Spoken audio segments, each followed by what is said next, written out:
The blond young man in uniform stood before the castle engulfed in flames, admiring the fire. A man and a woman, dressed in luxurious court attire and jewels, were yelling at his back that he wouldn't get away with this. He turned to them, spread his arms, and declared that it was already done, and he would never be under their control. He drew his sword and proclaimed that he would soon control the country and its people. He raised his blade to strike and thus plunged into darkness himself. After killing the man and woman, he turned and walked away, never looking back, his gaze fixed on the abyss. "Stay tuned," read the screen of the phone held by a woman, frustrated that the story had ended at the most interesting part. Sometime later, dressed in a business suit, she sat in her office, glaring irritably at the sheet with the order she had received. She was very angry and loudly complained about being transferred to the equipment management department. Her boss explained that she had recently brought another employee to tears, who had even filed for resignation. The woman exclaimed in outrage that she acted the way she did to make sure the employee would be scared to make similar mistakes in the future. The boss wasn't listening to her. He had already made up his mind and was just getting ready to say goodbye. In the department, the employees were gossiping about what happened, saying that Mochita got demoted because she was jealous of the top management and was always an unpleasant person. When Mochita got home, she opened a bottle of wine to cope with her disappointment. Drinking didn't help, and she just ended up crying over the unfair treatment. She believed she was the best employee, but her foolish boss fired her over something so trivial. Now, her only consolation was her phone, which she grabbed to open her favorite book. There were still no updates, but she was ready to reread the story just to distract herself from the troubles in real life. One of the characters in the book, Maria, was despised by Mochita. She mistreated her stepson, who eventually killed her. Mochita felt that if she were there, she would have prevented it. Mochita thought about how she too had lost everything. Recalling what had happened at work, she was reading a book and couldn't hold back her tears as she looked at her phone screen. For the first time, she thought that she and Maria had something in common. And now the woman was trying to figure out where they both went wrong. In the morning, she woke up with a headache from drinking too much wine the night before. She really needed some water, and without opening her eyes, she swung her legs off the bed. When she finally looked around, the first thing she saw was an image of a young woman with long white hair, dressed in an antique lace-trimmed shirt. Looking closer, Mochita realized that it wasn't a portrait in front of her, but a mirror. She couldn't believe her eyes and started to feel her own face. A pretty girl in a black maid's dress with an apron entered the room and addressed Mochita as Miss Maria. Mochita anxiously looked at her hands, trying to understand what was happening around her. A little boy entered the room, clutching a big plush kitten in his hands. The maid called out to the kid, calling him Alfred, which really surprised Mochita. Alfred and Maria, that's exactly what the heroes of her favorite book were named. Living in a luxurious mansion, almost a castle, Mochita thought something extraordinary had happened, and she had stepped into the novel she was reading. The novel was called The Path to the Hero, and it was about how Prince Carlos, overcoming numerous challenges, became a true king. Mochita had read all the chapters written so far, but the story wasn't finished yet, though it definitely had a villain. The villain was a young man named Alfred Brown. Looking at herself in a fancy hand mirror, Mochita realized she had turned into the stepmother of the main villain. In terror, she tried to scream about how, after falling asleep post a bottle of wine, she woke up in another world, and her expression frightened the maid. Mochita noticed the boy, still standing at the threshold. She knew that in the future, this child would kill Maria. She thought she might prevent it from happening, and for starters, she should smile and talk to the child in a kind voice. Mochita tried to do it, but couldn't make a sound. She lost her voice. In her agitation, she stepped on the hem of her long nightgown and nearly fell, knocking little Alfred off his feet. The child looked up at her with huge, tear-filled eyes, scared. Mochita wanted to calm him down, to explain she lost her voice and just realized it, but she couldn't utter a word. The child ran away from her, and all she could do was reach out to him. Mochita tiredly sank down onto the couch, feeling like it was all over. She made a bad impression on Alfred, and if she couldn't talk to him, there was no way to clear up the misunderstanding. The scene from the book where Alfred kills Maria flashed before her eyes, and she thought that now everything would inevitably lead to this outcome. The words of her boss and colleagues about how, no matter how good a worker she was, she took too many things personally and was too envious, came back to Mochita. Now she sat in a room filled with old-world luxury, thinking about how unfair it was to let her reincarnate, but deprive her of any means to change the plot. The maid approached her with a tray carrying a pitcher of water and a glass, guessing that Mrs. Maria must be feeling tired since she had just gotten married. Those words made Mochita reflect on a few things. The maid called a doctor to check on the lady, and he confirmed that the loss of voice could be due to stress from the recent marriage. Mochida remembered a book she had read and now was sure that the poor treatment of Alfred began shortly after Maria married his father. Mochida thought that if the story continued as the author had written, she was definitely going to be killed. Losing her voice was the worst bonus one could get with reincarnation, she thought, as she drained her glass of water. She decided not to rely on the book's plot. She was determined not to follow the script laid out for her in her actions. While the maid was fixing her hair, Mochida pondered what she could do to get along with Alfred. Later, she found a boy who looked very lonely walking through the vast hall. Mochida caught his attention, and Alfred turned around in fright, clutching a plush kitten. Mochida smiled and showed him a piece of paper where she had written a question, wanting to know how the child was feeling. Alfred dropped the toy on the carpet and started crying. He started running, and Mochida didn't know how to stop him. She picked up the plush kitten from the floor and frowned, wondering how she could possibly befriend a child she couldn't even approach. In the book, Mario is killed on Alfred's 16th birthday, and there's almost nothing written about his childhood. She thought that little was known about him because he was a villain. The next time Mochida saw Alfred, the boy was coming down the stairs. The child was very sad and looked like he was about to cry again. Mochida wanted to approach Alfred, but she stepped on her dress hem again and started to fall. She stretched out on the floor, dropping the toy she was about to return to the boy. Tears rolled down Mochida's cheeks as Alfred looked at her in horror. Suddenly, they both heard someone shout and turned towards the voice. The Duke had returned. He was a tall and handsome man. As he entered the hall, all the servants lined up in 2 rows to greet him. Mochida knew this character. This man was Maria's husband, Zakar. Now he was her husband, and she couldn't hold back her emotions, because this was reason enough not to regret her transformation. The Duke stood over her and roughly asked why she was sitting on the floor. He said it was very indecent, and his face showed disdain. Mochida couldn't believe that this man wouldn't even help his wife, who had fallen and couldn't get up. Zakar showed up with some guy, and they went off together, talking business. Mochida got to her feet on her own, boiling with anger. Zakar paid no attention to what was happening behind him. Suddenly, the Duke noticed his son and called him over, saying that at 5 years old, it was time to stop playing with stuffed toys. Alfred turned around, still holding that same raggedy kitten. The Duke told him that in the future, Alfred would have to serve the king just like his father does, and that he shouldn't waste time on such nonsense anymore. Father and son looked at each other, the man looking displeased, while the child's face showed disappointment and fear. The Duke roughly grabbed his son by the arm and dragged him along, announcing it was time to practice sword fighting. Mochida saw how miserable Alfred's face became. She remembered how her dad told her friends that Ree couldn't go out with them because she had to study, while Mochida herself hopefully watched his back. She watched from the window as other kids happily played ball in the street. She herself wanted to go play with them, so she caught up with Zakar and Alfred and placed her hand on the boy's shoulder. The Duke stopped and asked irritably what she could possibly want. Mochida looked at Zakar and didn't think Alfred wanted to study right now. Rather, he wanted to play. The boy was very surprised to feel her hands on his shoulders. Zakar angrily asked what all this meant, which upset Mochida, as she still couldn't speak and didn't understand why her husband hadn't noticed yet. Mochida opened her mouth, but no sound came out. She wanted to ask the Duke if he really hated his own son. Zakar assumed his wife was just mocking him and walked away quickly, still tightly holding his son's hand. Alfred turned around and looked at his stepmother. He remembered the times when people treated him kindly. His mom asked him not to tell anyone about his special gift, the ability to hear the hearts of anyone he touched. It was a secret between him and his mom, one that couldn't even be shared with Dad. Alfred agreed to keep this secret. His mom had given him this power, but now he didn't need it anymore.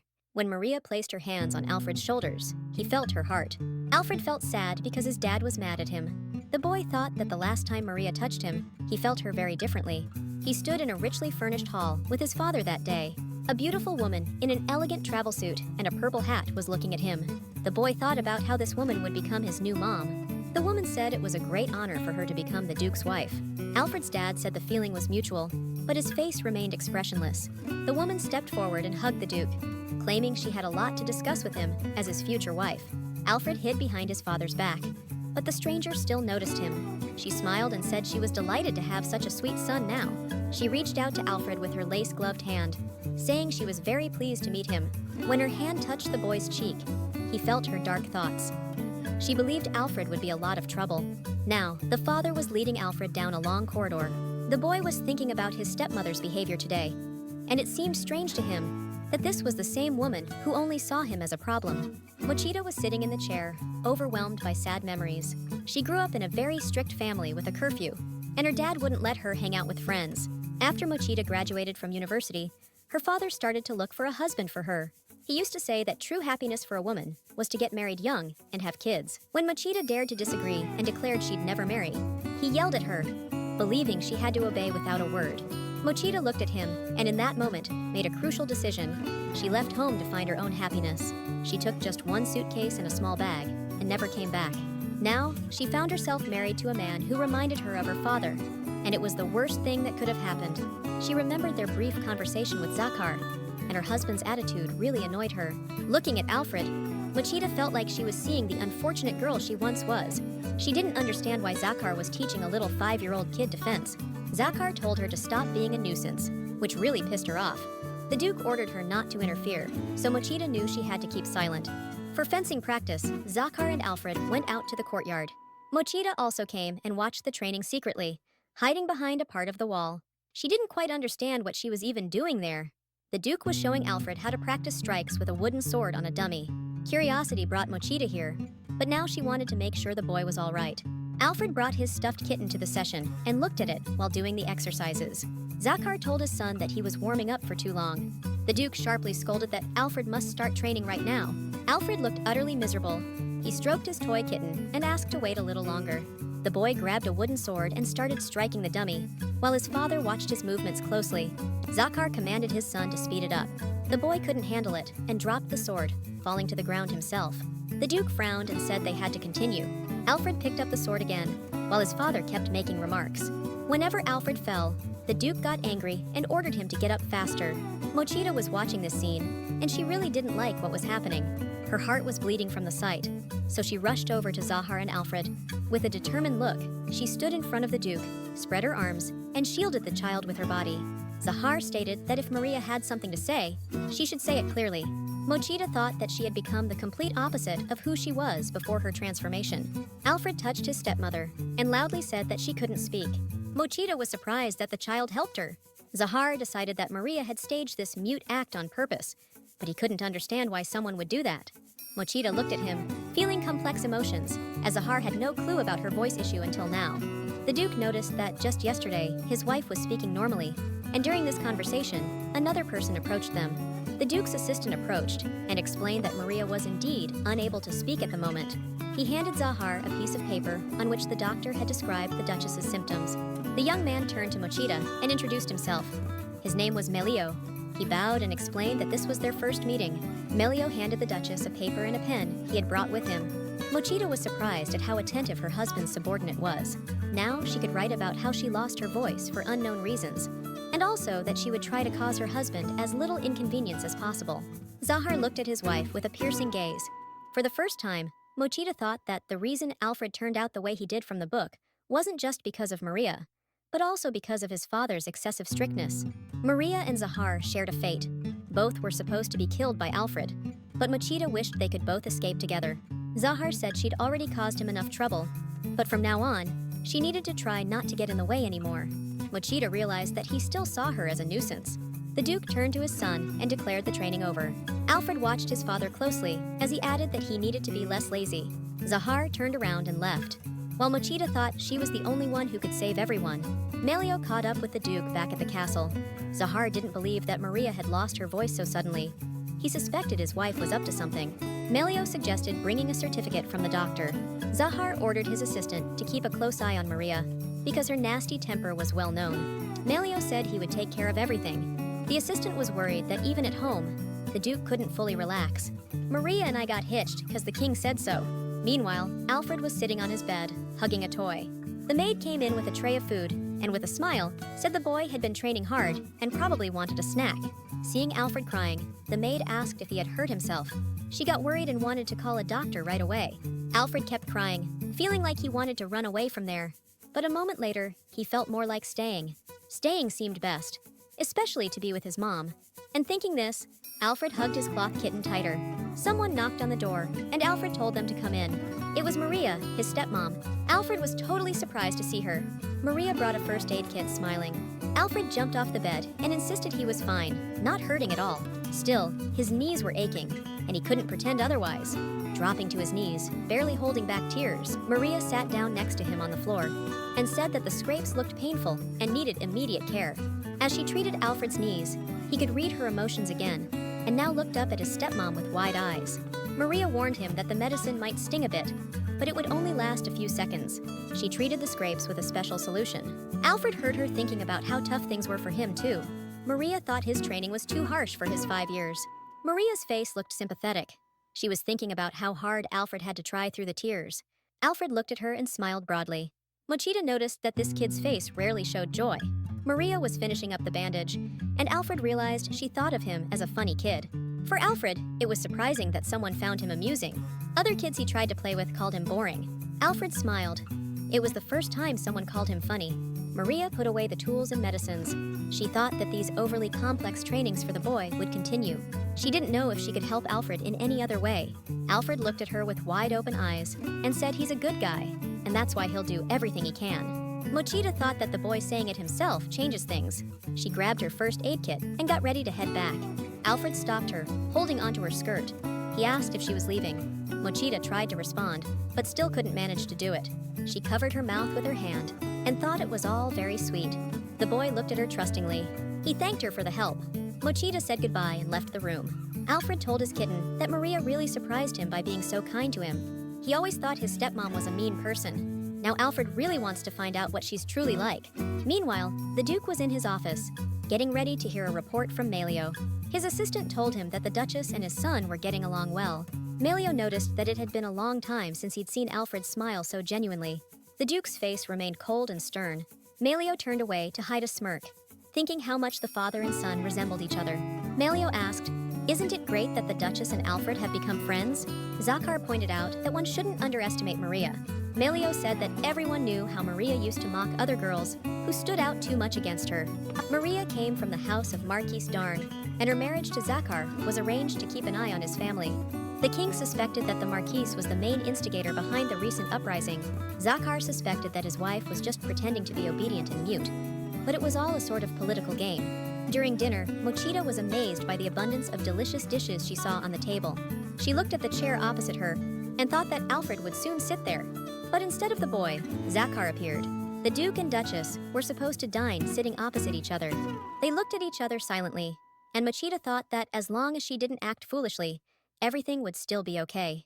The Duke was drinking wine and watching him. Mochita thought she'd like a glass too. She was watching the Duke way too closely, thinking about how she loves good wine. And he caught that look. Zakar looked at his wife and asked if Maria wanted some red wine. Mochita was really surprised by such care from her husband. It felt nice to experience it. She joyfully watched as the maid filled her glass.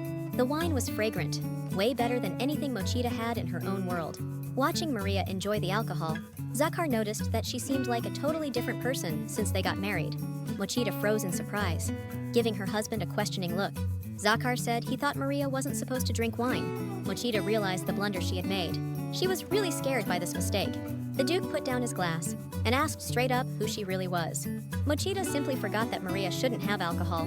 With a frown, Zakar stared at Maria. Mochita got scared that he figured out her secret about her reincarnation. But Zakar guessed that Maria might have a split personality. Mochita didn't get what he was talking about. Thoughtfully, Zakar said that people with dual personalities act very differently. Their tastes and preferences change, which could explain all the recent oddities. Mochita felt like she was off the hook, but she kept being really nervous, which only made the Duke more suspicious. The woman found it strange that Zakar couldn't notice that a completely different person was now in his wife's body. But he could entertain the idea of a second personality. Mochita knew she had to stay alert, because even after reading the novel, she still didn't know all the details of Maria's life before she took over her body. The Duke stood up from his chair and thoughtfully scanned the cutlery. He took a few steps towards his wife and called her a big liar. He leaned closer to her and picked up a knife from the table. Zahar pressed the knife blade against Maria's throat. Without removing the blade from Maria's throat, the Duke asked if someone had replaced the woman. Mochita was terrified, but still couldn't speak. Her voice just wouldn't come back. Zahar thought that threatening her would make Maria speak up immediately, but his plan failed. She kept silent. The Duke said he didn't know what the woman was planning to do. He declared that if it turns out she was a liar or an imposter, he would kill her. Zahar released his wife and put down the knife, warning Maria to be careful. Mochita was terrified. thinking that if things kept going this way, the Duke would kill her before Alfred even had the chance. Back in her room, she decided she had to urgently do something about Zahar's suspicions, because otherwise, her life was at risk. Mochita remembered reading that Maria came from the Darn family, who were the main suspects in the recent uprising. Essentially, by getting married, Maria ended up as a hostage. Mochita threw herself onto the couch, suffering from a terrible headache. Suddenly, she heard a noise and turned around. Alfred was standing hesitantly at the threshold of her room. "Hi," the boy said and waved at her. Mochita was glad to see him. She still couldn't believe that this child might kill her in the future. Right now, the Duchess had a real problem with Zahar, whom she needed to avoid after the dinner scene with the knife. With a wide smile, Mochita beckoned Alfred to come closer. She was really surprised when the boy left without ever saying why he came. In the evening, sitting in front of the mirror, Mochita saw Alfred standing at the threshold again. The boy just stared at her through the slightly open door. Mochita was puzzled by his behavior. She cautiously turned towards Alfred. This time, everything had to go right. The child looked like he wanted to say something, but Mochita couldn't ask him what it was. Alfred wished her a good night and waved with the paw of a toy kitten. Mochita again didn't manage to react or even approach the door before the boy ran off faster. She wished she knew if he had come just to wish her good night, or if he was worried about her. She found it really cute. Alfred was walking home, talking to the kitten, telling it how glad he was to have wished Maria good night, something he wouldn't have dared without his toy friend. Mochita was lying on the bed, pondering how Zahar just didn't understand his own son. Moreover, for the first time, she thought about what other people thought of her. In her past life, she was always nitpicking, yelling, and wouldn't even let anyone respond. Now, she regretted acting that way. The memories upset her. The next day arrived, and in the morning light, the castle looked particularly impressive. Waking up, Mochita swung her bare foot off the bed and felt something strange touch her. Only the lack of a voice kept her from screaming in despair. Until now, she thought she could handle all problems herself. But a turning point came, and Mochita was utterly terrified. Alfred, frozen at the doorstep, saw how scared she was. But the boy didn't quite understand what was causing her fear. On the floor near Maria's bed sat a tiny mouse, and that's exactly what triggered her panic. The mouse crept up to the pen Maria used to write her messages and sniffed it. Mochita waved her hand, trying to call someone for help. The woman couldn't run out of the room to call someone who could save her, because the mouse was standing right between her and the door. Mochita noticed Alfred, but she couldn't warn him about the danger, or tell him to run away either. The boy entered the room and wished his stepmother a good morning. Maria continued to panic and scream silently. Alfred stepped closer to the bed and asked the woman what was going on. The boy thought it was weird that Maria was scared of mice, but she was terrified. Alfred found the mice cute, not scary at all. He smiled at Maria and told her she could leave the mouse handling to him. He reached out for the mouse and told it not to scare Miss Maria. Alfred took the mouse out of the room and released it far from the doors. Mochita was amazed that the boy could handle the mouse with his hands and that he helped her. Alfred came back to her, assuring everything was now fine. Mochita quickly grasped his hands in hers, and he felt her gratitude. She took a piece of paper and wrote "thank you" on it. Alfred laughed joyfully in response. Mochita wrote that Alfred could come to her with his problems, and she suggested they help each other out. Alfred remembered reading in a picture book that friends help each other out when they're in trouble. He told Maria about this and asked if that meant they were going to be friends now. Mochita pondered his words. She wrote her response on a piece of paper, thinking that things were moving too fast. But it was good that the plot was progressing. She was pleased that she was one step closer to preventing a disaster. Mochita smiled at the boy and decided she would be his friend. This thrilled Alfred. He exclaimed that he was really happy about this friendship. Then Alfred got serious and said he needed Maria's help with something. Together, they headed to the alley in front of the castle. Alfred confessed that when he played tag with other kids, he was always the first one to get caught. And when he was the one chasing, he often fell, so the other kids looked down on him. Now, he wanted to learn how to run fast. Alfred thought Maria had quick feet, which surprised her. Alfred mentioned that when he was practicing fencing with his dad, Maria came running up to them really fast. With a smile, Mochita agreed to help her stepson with his training, dressed in trousers and a blouse for the occasion. She asked Alfred to show her how he could run. Alfred started running, and Mochita immediately saw that he was very slow, so slow that she could have overtaken him just by walking. A few steps later, the boy tripped and fell, much to Mochita's horror. The woman rushed over to the kid to make sure he was unharmed. Alfred was really upset, and Mochita thought they'd need a lot of training. Mochita felt a surge of excitement. There was no turning back now. She decided to train her stepson not just in running, but in other exercises too. And on top of everything else, she picked up a wooden sword. She wrote Alfred a list of exercises, some to boost his stamina, others aimed at increasing his arm strength. The boy was overwhelmed by how many tasks were on the list, unsure if he could handle them all. Mochida ran down the alley with Alfred. Melio saw them training together. He had to tell the Duke about this. The Duke was surprised by the news his assistant brought. He wanted to know what his wife was planning. The Duke decided to go check things out himself.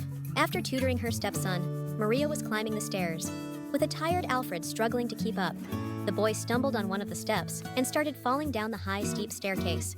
In horror, Mochida tried to grab his hand, but she just couldn't make it in time and failed to reach Alfred. A man's hands caught the boy at the very bottom of the stairs. Luckily, he was unharmed and now looked back at his father, who arrived just in time. Mochida sighed with relief. Zakhar started yelling at her, accusing her of pushing Alfred down the stairs. Mochida couldn't believe what she was hearing. Alfred intervened in their conversation, saying Maria was not to blame, but Zakhar rudely cut him off. The Duke declared that he forbids Maria from getting close to his son, and next time there would be no mercy for her.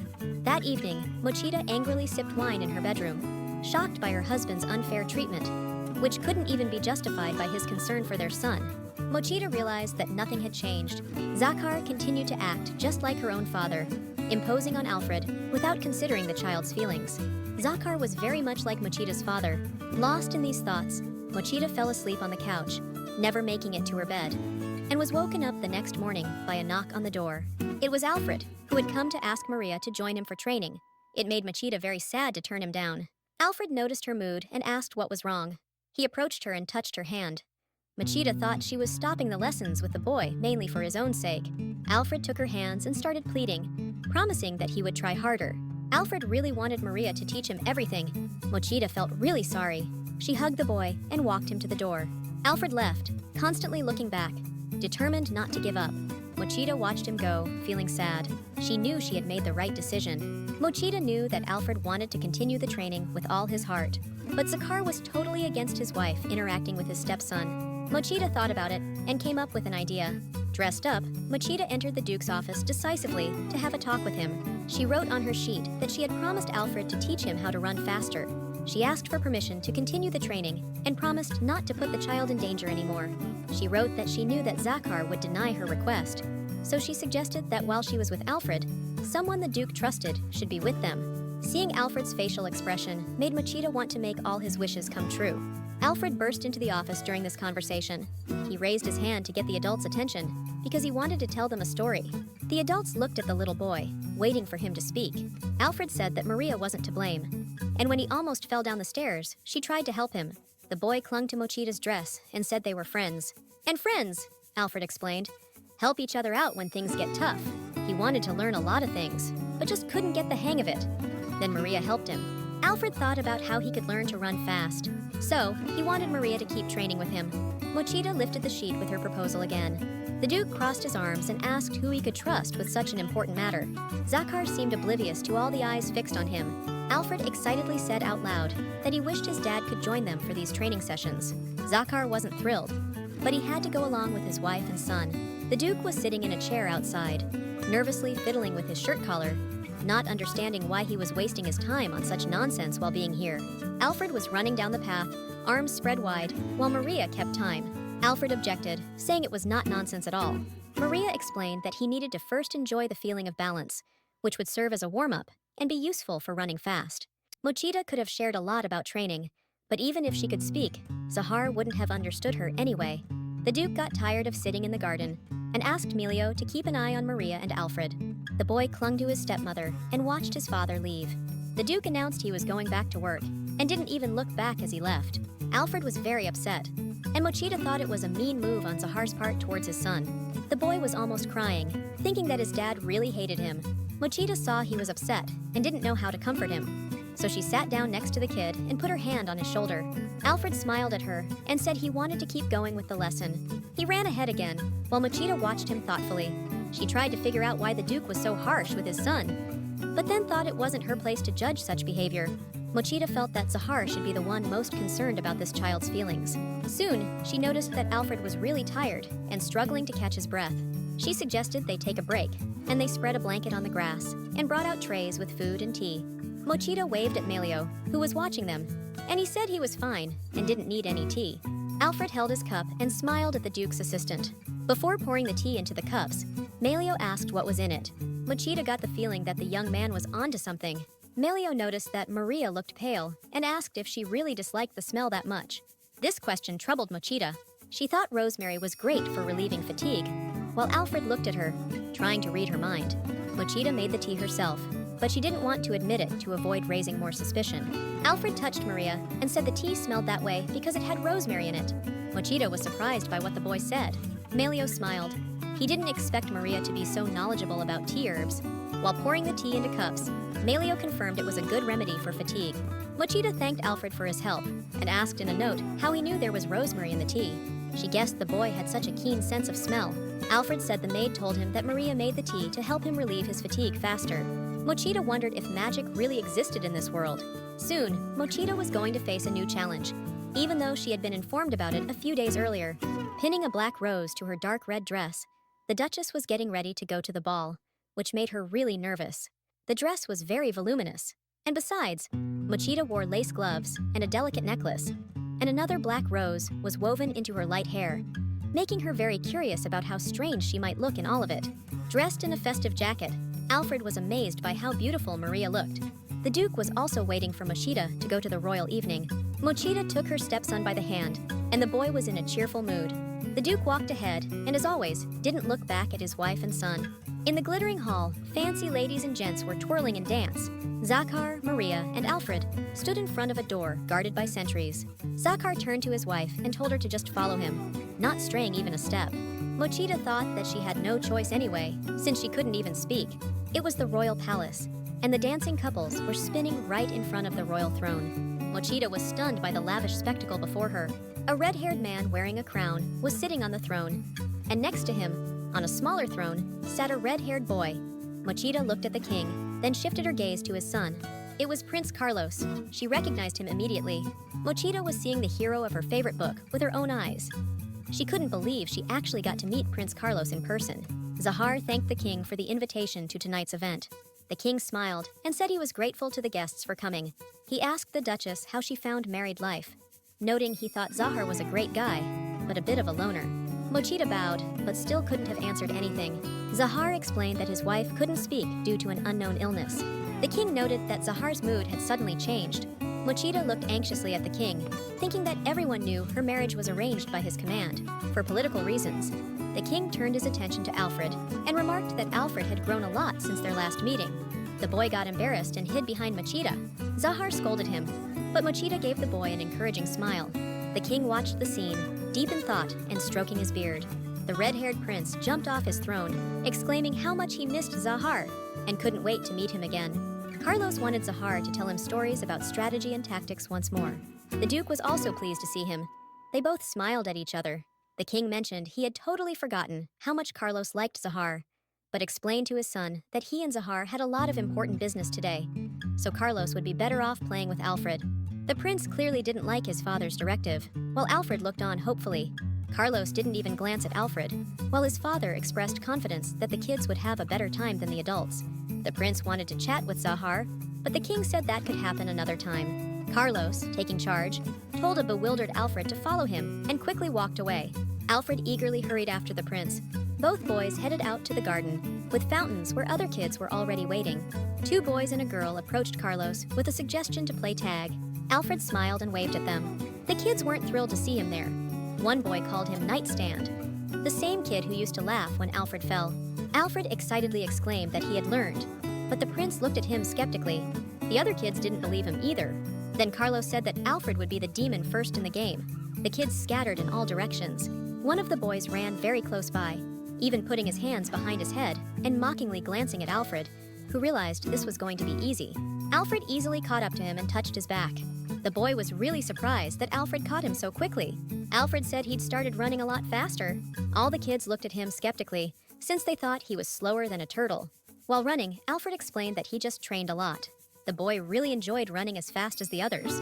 Prince Carlos watched Alfred with a weird look on his face, then suddenly tripped him. Alfred sprawled on the ground, hitting it hard. Carlos came over, smiling like nothing happened, and offered his hand, asking why he fell. Alfred thanked the prince, and then touched the offered hand. He was horrified to feel a wave of hatred coming from Carlos. At that moment, Mochita was trying to handle the excitement from meeting the prince and the king. She wanted to grab some wine, but a man's hand held her back by the elbow. Zakhar was standing next to her, not letting go, blocking her path. The Duke said that since she couldn't speak, Maria shouldn't stray far from him. Mochita didn't understand why he was so worried about her. Zakhar offered Maria his elbow to lean on. Mochita tried to figure out if this gesture meant she was supposed to walk arm in arm with him. She quickly thought that, as a married couple, it should look normal, and she liked that idea. She placed her hand in a lace glove on the Duke's elbow. Zakhar turned around and said he hated doing that too, and hearing those words felt unpleasant. The Duke and Duchess walked down the hall arm in arm, but didn't even glance at each other. People around discussed them as newlyweds in a political marriage, calling Maria a villain from the Darn family. Mochita glared at the gossips angrily, but they didn't care that she could hear them. A group of ladies suddenly called out to Maria. They were young, cheerful, and well-dressed girls, happy to see their friend, except she didn't recognize any of their faces. Laughing, they told her that Maria and Zahar looked great together. Zahar didn't like that they said that, and Mochita was worried she didn't know the names of her friends. One of the girls said that there was no one more beautiful than Maria and Zahar at the party tonight. Maria felt surrounded by girlish chats, laughter, and adulations.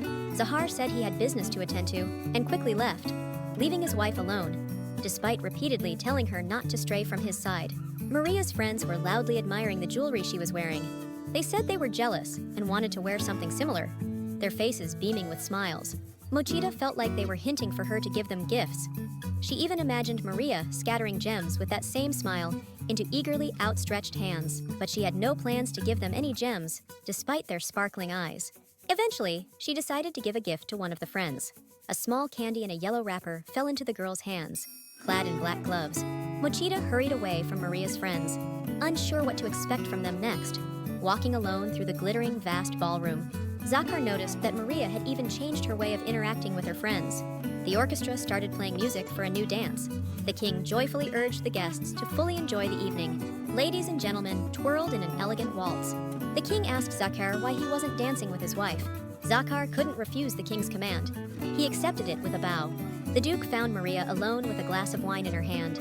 He extended his hand to her, inviting her to dance. Zakhar explained that it was a royal command, which must not be disobeyed. They started dancing, and Mochita was feeling nervous. Zakhar mentioned he had often heard rumors about Maria's splendid dancing, but he hadn't noticed it himself. Mochita recalled that in her past life, she used to take ballroom dancing lessons after work. A flame of anger lit up in her eyes. She showed off the first dance move she ever learned, which totally baffled her partner.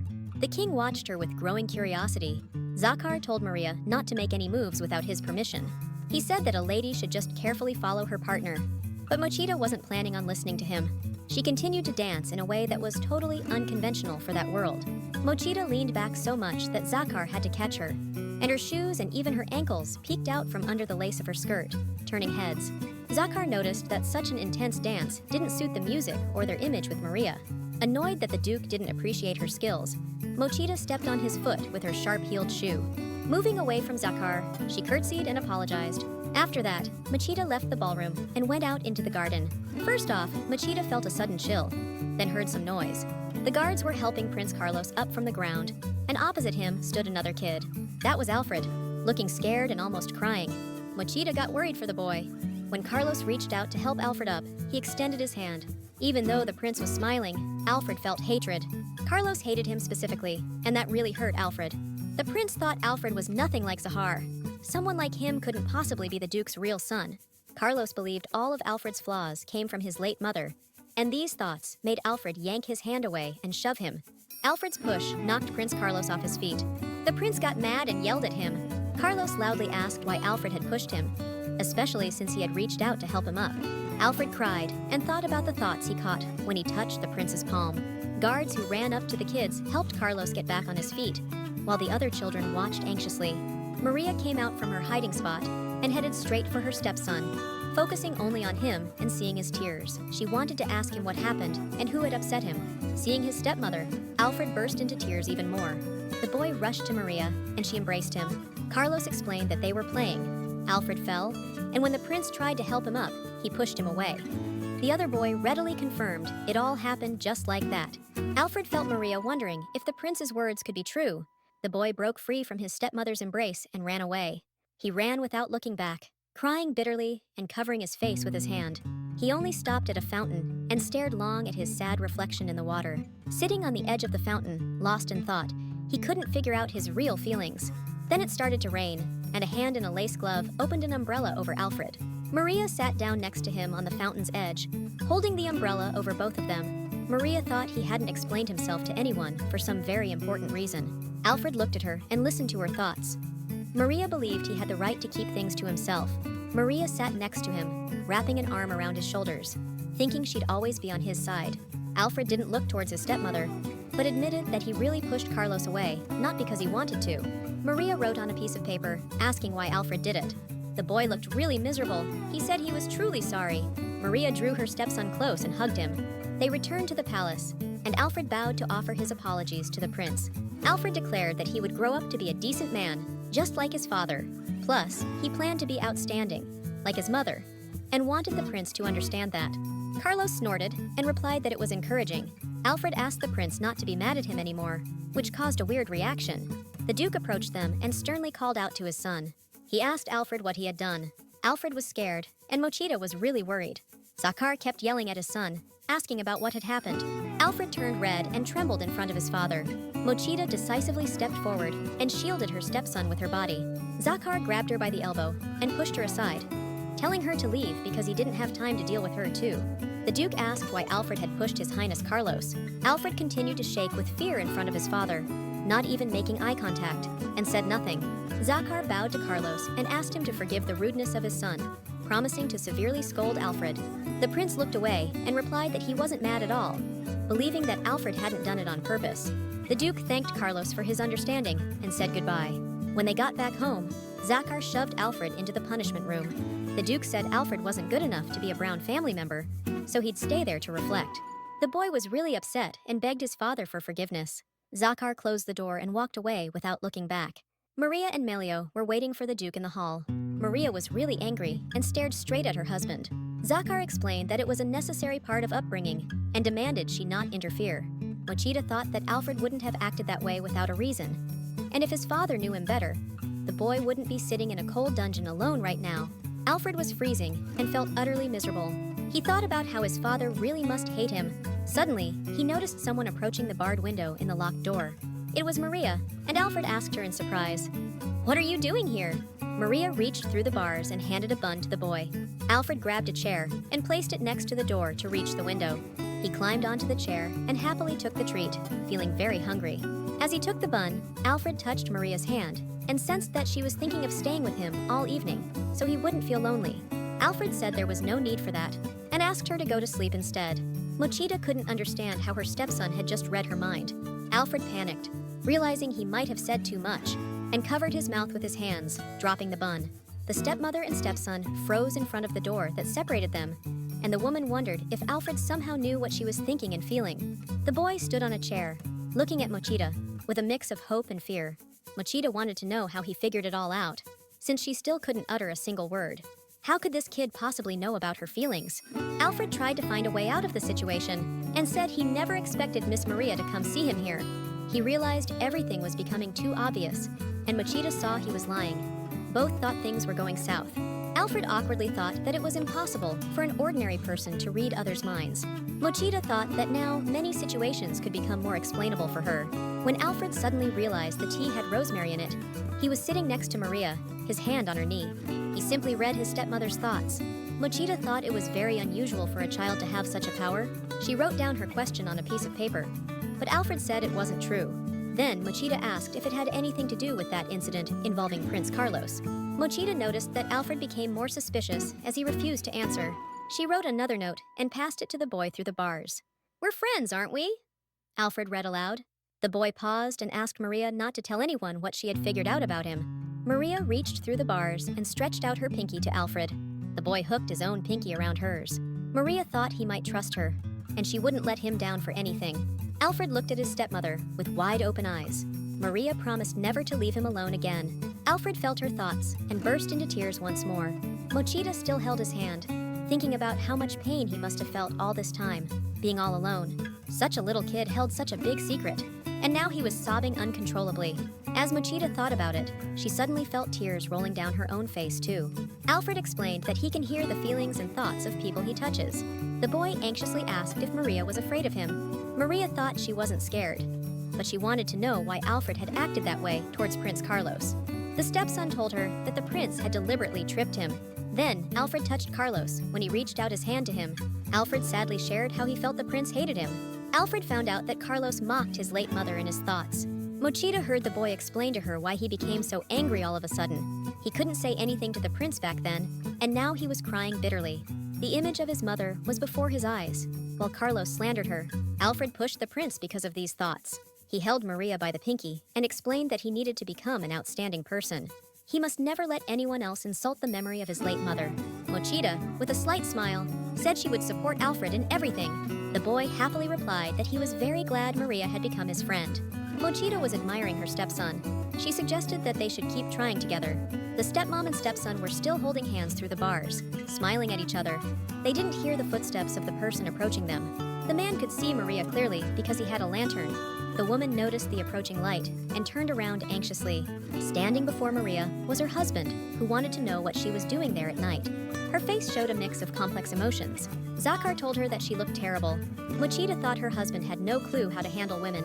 Zakar asked what Maria had planned this time. Mochita was pondering what to say in response.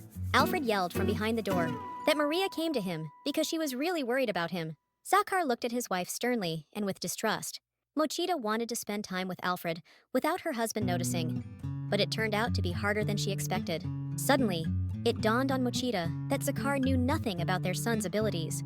Alfred caught her attention and asked her not to tell his father about everything that happened here. Mochita looked into the boy's eyes and thought that to get his father to release him from the dungeon, it's better to sincerely repent than to sincerely lie. Zakar angrily asked where Maria was sneaking off to.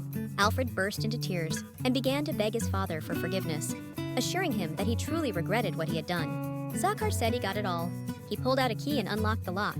The Duke flung open the door and entered the room where he had previously locked up his son. Zakar sternly told his son to never be rude to the royal family members, and that next time, an apology alone won't be enough to avoid punishment.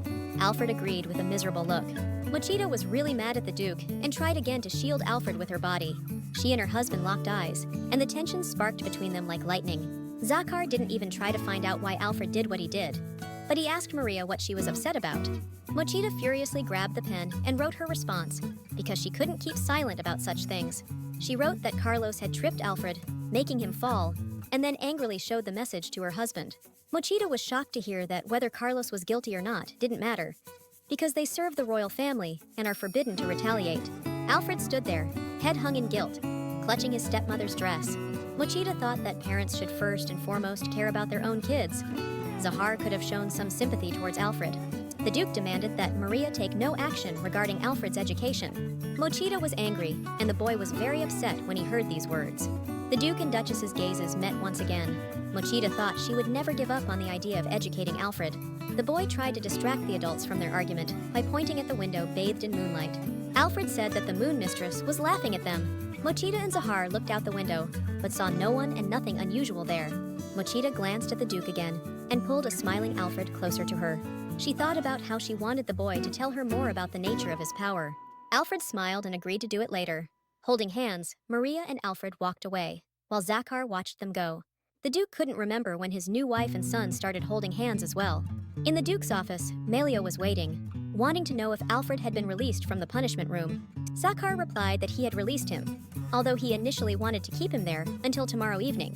Melio knew that the Duke was actually worried about his son too. He handed Zakar a sealed envelope. The Duke opened the envelope and read the letter carefully. This was an invitation from Marquise Darna to visit their home, located by the snowy mountain range. Zakar wasn't happy to receive this invitation. They set off on a sunny, clear day. The Duke and Duchess Brown's carriage rolled down the forest road. Alfred gazed out the window, amazed by the beauty he saw. Mochita tenderly looked at the child, but Zakar pulled his son away from his interesting activity and told the boy not to lean too far forward. Alfred obediently moved away from the window and folded his hands on his knees, looking at his stepmother. He admitted he was eagerly looking forward to meeting Maria's family for the first time. Mochita also saw how happy he was, and she liked that. It's just that the journey itself stirred quite different feelings in the Duchess. They were headed to the Darn family estate, home to an elderly leader, his wife, and their grown young son. Mochita knew this place had a monstrous reputation. She also suspected that there was some connection between the Darn family and Zakar. Soon, Zakar, Mochita, and Alfred were standing in front of the Darn mansion, which was much smaller than their ducal castle. As they were invited inside, the Duke strode decisively through the dark hall, with Maria and her son trailing a step behind. A gray-haired man came down the stairs to greet the guests, announcing that he was the one who had invited them. Mochita thought this guy looked way too much like a villain. She stayed behind her husband, watching the house owner, trying to accept the fact that this man was her father, Marquis Darn. Zakar bowed and said they hadn't seen each other for a while, but he was glad to see the host was doing well. Marquis Darn replied that Zakar hadn't changed much since their last meeting either. Then the homeowner noticed Maria, and, complimenting her looks, asked if they had gotten along with Zakar. Marquis Darn invited the guests to follow him to sit down and discuss everything. Alfred clung to his stepmother's dress, while Mochita thought that the Marquis hadn't even greeted her at first. And apparently, Maria doesn't get along with her father. In the living room, the host and guests sat on sofas upholstered in dark fabric, facing each other. Mochita wrote on a piece of paper that she couldn't speak for some unknown reason and showed it to her father. Marquis Darn smirked and replied that he never thought his chatty Maria could ever keep quiet for long. He then added that he was sorry his daughter had caused so much trouble for Zakar, and the Duke clearly didn't like hearing that. With a wave of his hand, the Marquis said that Maria was his dear daughter and asked not to be too harsh on her. Mochita nervously clenched her hands and thought that this old man calls Maria his dear daughter, while he always kept her hostage. Zakar looked at his wife and noticed her agitation. The Duke said Maria wasn't much trouble to him. He told Marquis Darn that Maria just lost her voice, and Mochita was surprised, thinking that Zahar was defending her. She looked at her husband curiously. Marquis Darn suggested they get straight to business. He wanted to expand his mining business, but couldn't do so without the king's permission. Maria watched her father closely, unable to figure out his real intentions. Maybe he was trying to use Zahar to gain the king's favor. The Duke asked what exactly his counterpart meant. Marquis Darn replied that he didn't expect an immediate answer. He was offering Zahar a tour of the mining site to better understand what was going on. Zahar thought that the mining industry required careful consideration and attention to all details. The Marquis laughed and said that's exactly right, and that he considers Zahar a smart man. Then Mochita heard her father say he would love to see them with the Duke's children, which caught her off guard. She got angry because the old man talked about such matters in front of Alfred, even though he clearly saw the boy was sitting right there. Marquis Darn asked Alfred whether he'd like a brother or a sister more, but Alfred got nervous and didn't respond. Mochita noticed the boy's anxiety and reached out to him. She hugged her stepson, ready to protect him. Mochita thought irritably that she already had a child. Alfred clung to his stepmother in fear, yet remained silent. Marquis Darn mockingly asked if the boy couldn't make a sound either.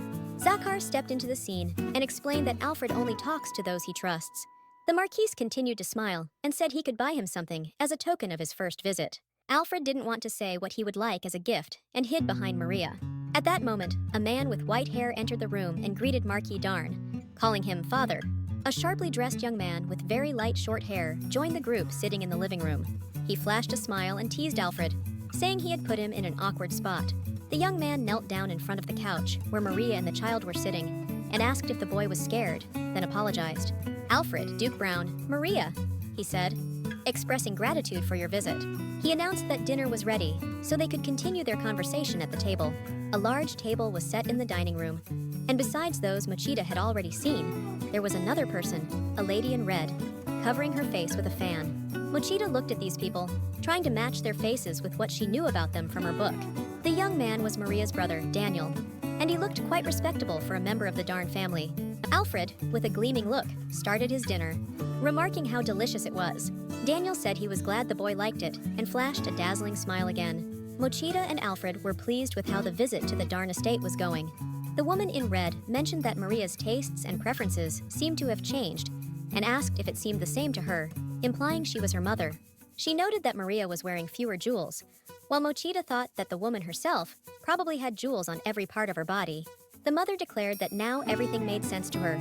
The inner energy had changed, preferences in clothing shifted, and the voice was gone.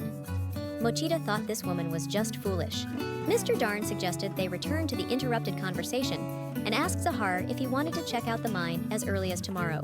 Mochita pondered how mines in another world were an intriguing place. She would like to visit, recalling her past life working at a non-ferrous metal factory. Mochita placed her hand on Alfred's shoulder and thought about going to the mine with Zahar tomorrow, wondering if the boy would be scared if she left him home alone. Alfred thought that if Maria was also going to be there, he had another idea in mind. While Mochita affectionately ruffled her stepson's cheek, the boy asked his father to take him along when they went to see the mines. Zahar responded that the proposal was unexpected, but a visit to the mine is not something every aristocrat gets to experience, so it would be beneficial for Alfred. He made sure the boy really wanted to come along, and Alfred confirmed with a smile. The boy turned to Maria and said, "Let's all go together." Daniel laughed and pointed out that it was a bad idea, since Maria had no interest in mining, always saying she didn't want to get her dresses dirty. Mochita wrote on a piece of paper that she'd joined too, and showed everyone. All the members of the Darn family were incredibly surprised to see this. Daniel noticed that his sister seemed to have changed quite noticeably, then offered to accompany the guests on the walk. The next morning, the carriage was traveling along a mountain road towards the mines. Mochita and Alfred marveled at the views unfolding through the window. The mountain peaks rose into the clear sky. This was the Baal's silver mine, the largest financial vein in the country. At the foot of the mountains, rows of small houses with chimneys lined up neatly. A miner's village. The village was bustling with life, workers busy with their daily tasks. Daniel, Zakar, Maria, and Alfred walked through the village, taking in everything around them. Mochita picked up a pebble from the ground that made her think. She couldn't tell just by looking, but she suspected it was tin. Mochita knew that there were many cases where tin was mined at silver mines, so there was a chance it could be tin here too, which would increase national interest in the project. Mochita turned thoughtfully to the men who weren't paying attention to her, and thought that even if she could speak and shared all the information with her husband, he probably wouldn't listen. She showed the find to Alfred and said it was a valuable stone, and she hoped the Duke would realize this too. The boy took the stone and ran to his father, asking him to look at the beautiful stone. Zakar and Daniel turned to the boy. The Duke examined the find carefully and declared it definitely a valuable mineral, rarely found, and Daniel agreed with him. But it wasn't silver, so Daniel suggested just tossing it, and he really did drop the stone by the roadside, while Alfred and Mochita sadly watched. The men went off to talk to the workers, while Mochita sadly tried to figure out what to do next. She picked up the stone and wrapped it in a handkerchief, deciding to keep it since no one else wanted it, just as Alfred spotted a cave entrance. The boy declared something was shining in there and ran towards it faster than Mochita could call out to him. A mine worker yelled after him that it's dangerous to enter that cave. Zakar also tried to stop his son from going down into the cave. Mochita dashed after the boy through the stone tunnel. Alfred was running so fast, he was impossible to catch. Suddenly, the ground under their feet started shaking so much that it was hard to keep balanced. Mochita fearfully thought that it might be an earthquake. When darkness fell, Mochita thought they had walked into some kind of trap. She didn't know what to do in such a place, and really didn't want to die. She came to in her husband's arms, with Zakar holding her on his lap, calling her by name. Mochita couldn't believe that this was happening. Zakar looked at her, and she tried to figure out if everything was okay. To her surprise, she realized that the Duke had helped her. Then she remembered Alfred, who had run into the cave ahead of her. Anxiously, she looked at the Duke, expecting him to tell her where her son was. Zakar held a lit lantern in his hand and peered into the darkness, trying to figure out how they had missed the boy. With the Duke's shirt sleeve covered in blood, Mochita nervously noticed that the Duke was injured while saving her. Zakar noticed her look and said he was fine, and that Maria should worry more about Alfred. He started calling out for the boy and asking where he was now. Mochita clasped her hands in prayer and asked for the child to be all right. Alfred called out from behind the stone wall, saying he could hear his parents. Zakar yelled, asking if the boy was okay, whether he was hurt or not. Alfred replied that he got a bit bruised, but wasn't badly injured. The Duke said it was a relief that the boy was still conscious at least. Zakar told his son to hang in there a little longer, and assured him that help was on the way soon. The Duke placed a lantern on a rock and said if they climb up this debris, they can get to the other side. Zakar instructed Maria to wait below, and started feeling the stones to find the easiest way up. Mochita decisively tore the sleeve off her own shirt. She used the piece to bandage Zakar's wound. It was just a temporary fix, but better than nothing. The Duke thanked her and agreed that it was indeed better this way. Mochita kept holding the lantern, while Zakar scrambled up the rocky debris. The Duke peeked through the gap between the stones and called for his son. Alfred emerged from the darkness at his father's voice. The Duke hugged the boy tightly and said that everything was fine now. Alfred wrapped his arms around his father's neck, Zakar said they would be leaving and told his son to go first. The Duke boosted Alfred up higher, and the boy started climbing the rocks. Reaching the gap, he peered through it like a window and saw Maria with the lantern. Mochita pressed her hand to her chest, feeling a huge sense of relief that her stepson was completely fine. Suddenly, the woman felt the ground shake again, which was really bad.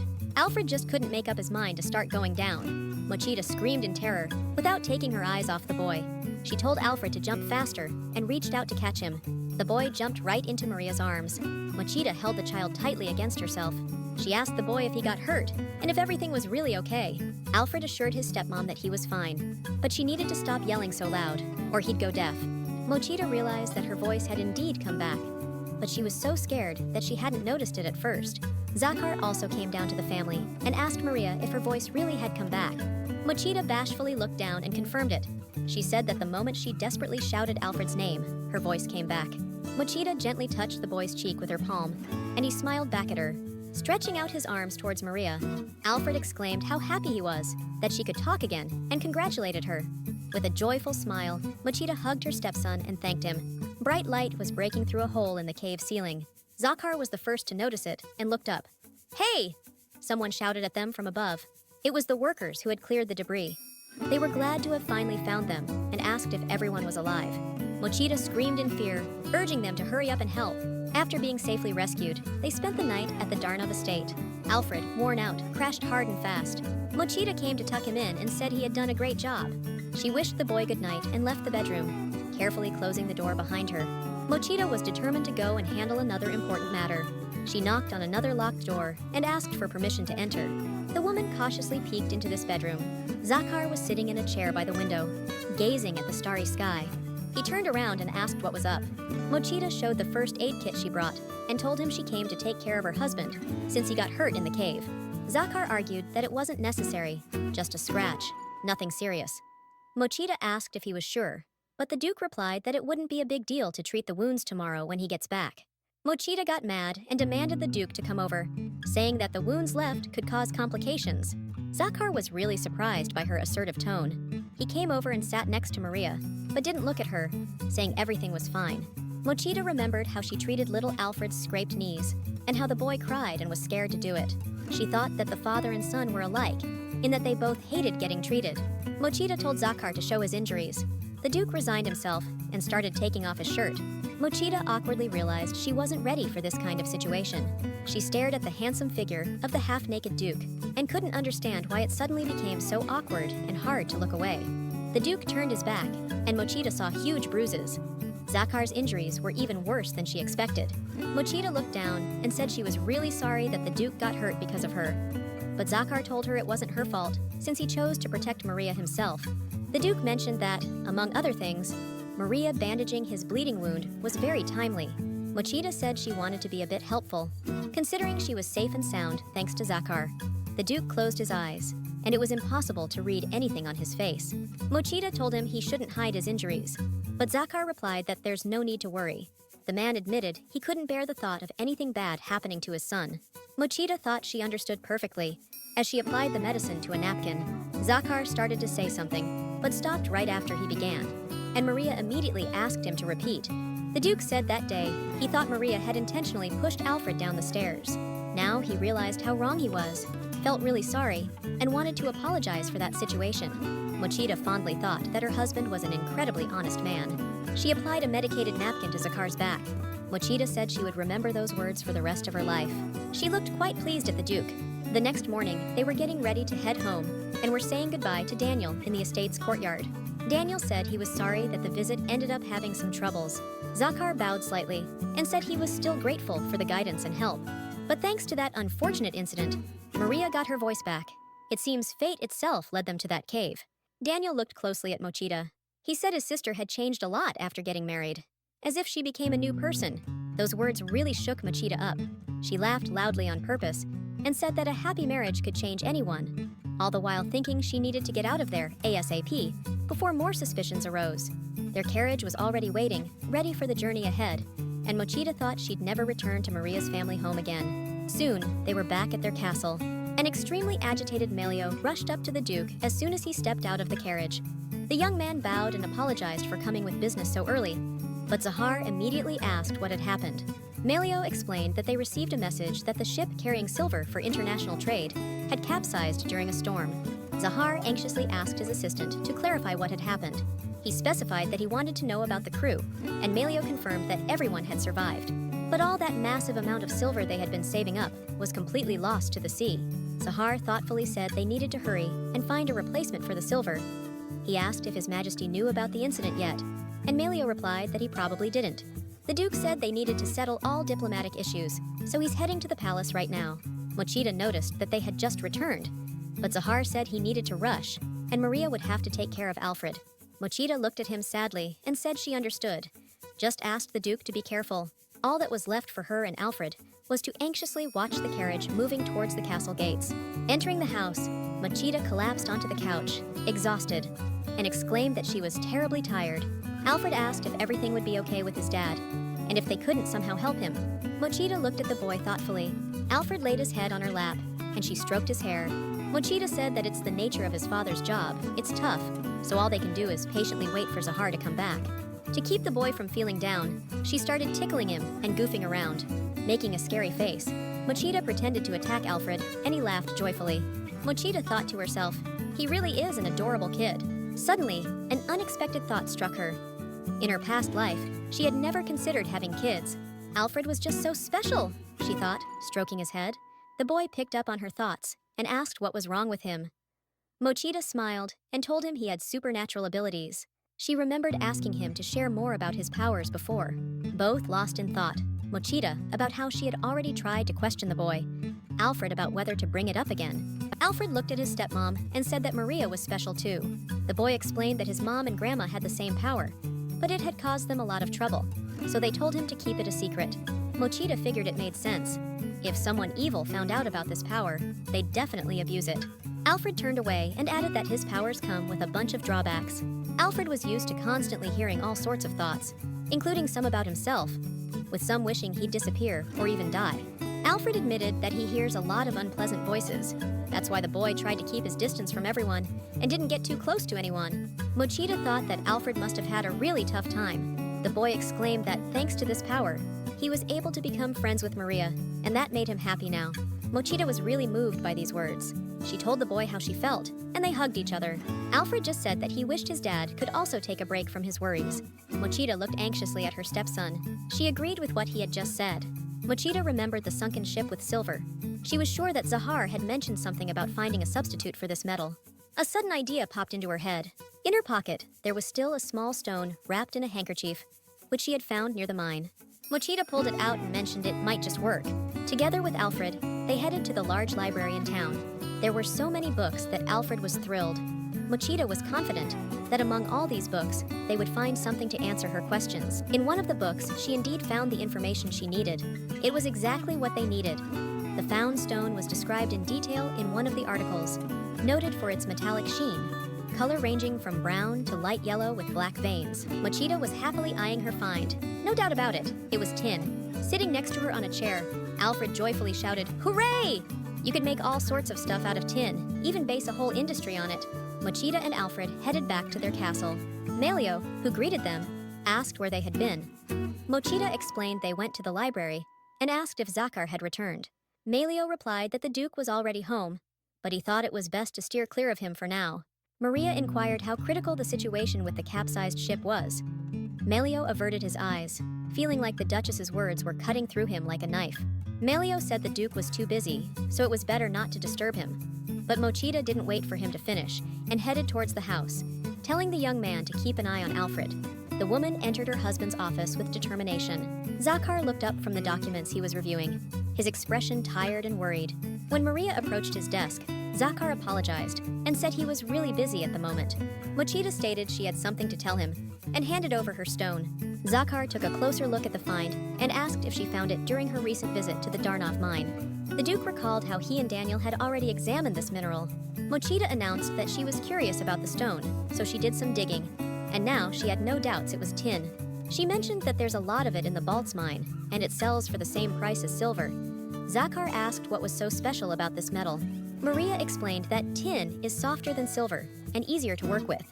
You could make utensil racks, bottle molds from it, and the whole processing of it is simpler. Besides, tin doesn't rust, and its color and structure are comparable to silver. Plus, it has a low melting point and is easy to manufacture. After hearing this unexpected lecture, Zakar asked why such useful minerals were hidden in this country and why they hadn't been mined yet. Maria claimed that if things go well, they could make a fortune off these unwanted stones. Zakar wondered where she got all this information from. Mochita thought for a moment that she might have given too much away. She said she comes from the Darn family, and the Baltz mine has been theirs for ages. So naturally, she should have extensive knowledge about mining. Zakar replied that he couldn't believe that everything he had ever heard about Maria was a lie. His wife was nothing like the girl he knew, but turned out to be a very diligent person. The Duke said that everyone, including himself, had been wrong about her. Maria smiled and stated that people shouldn't take her lightly. She couldn't tell anyone that all her knowledge came from hard work in her past life, in the non-ferrous metals industry. Zakar noted that he was really surprised by how Maria had been acting lately. She was someone beyond his imagination. Mochita asked if the Duke was praising her, and he said that was indeed the case. Zakar said that he had been busy trying to find a silver substitute, as his ship carrying silver to a friendly country had recently sunk. The Duke was fully in charge of that mission, so now all the responsibility for what happened was on him, and it was up to him to solve this problem too. Maria said she was glad he shared that with her, and handed him her piece of tin. It was bound to help him. Mochita decided to send a letter to her brother right away, now that they had a new business project to start from scratch, hoping Daniel would respond quickly. Zakar said he would be grateful if Maria did that. Mochita told him if Zakar ever faced problems again, he could share them with her, and they'd solve them together, just like he saved her in the cave. Zakar smiled back. Maria said she would go and write a letter to her brother. She turned to leave, but tripped over a stack of books on the floor. Mochita tried to keep her balance, flailing her arms. Zakar rushed to her aid and caught her in his arms.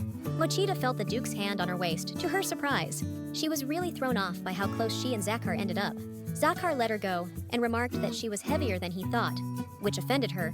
She fiercely pushed his hand away, thanked him for the help, and said she was leaving. Zakar looked after her, puzzled. He thought he was just trying to help Maria. Zakar looked at his hand. Sometime later, the Duke received a sample of some new pottery. Beautiful tin cups were lying in the box that Melio brought. Mochita picked up one of the cups and said it was beautiful. She declared that she wanted one for herself. Zakar said he'd been at the king's place. His Majesty mentioned that the recent crisis actually turned out to be good for the nation. Melio explained that Maria's idea was a success, and Zakar reported it to His Majesty. Mochita exclaimed that there was no need to talk about it since she just shared her thoughts on her research with them. She was afraid that standing out too much would blow her cover, and if they needed more info, they wouldn't leave her alone. Zakar thought that was stupid.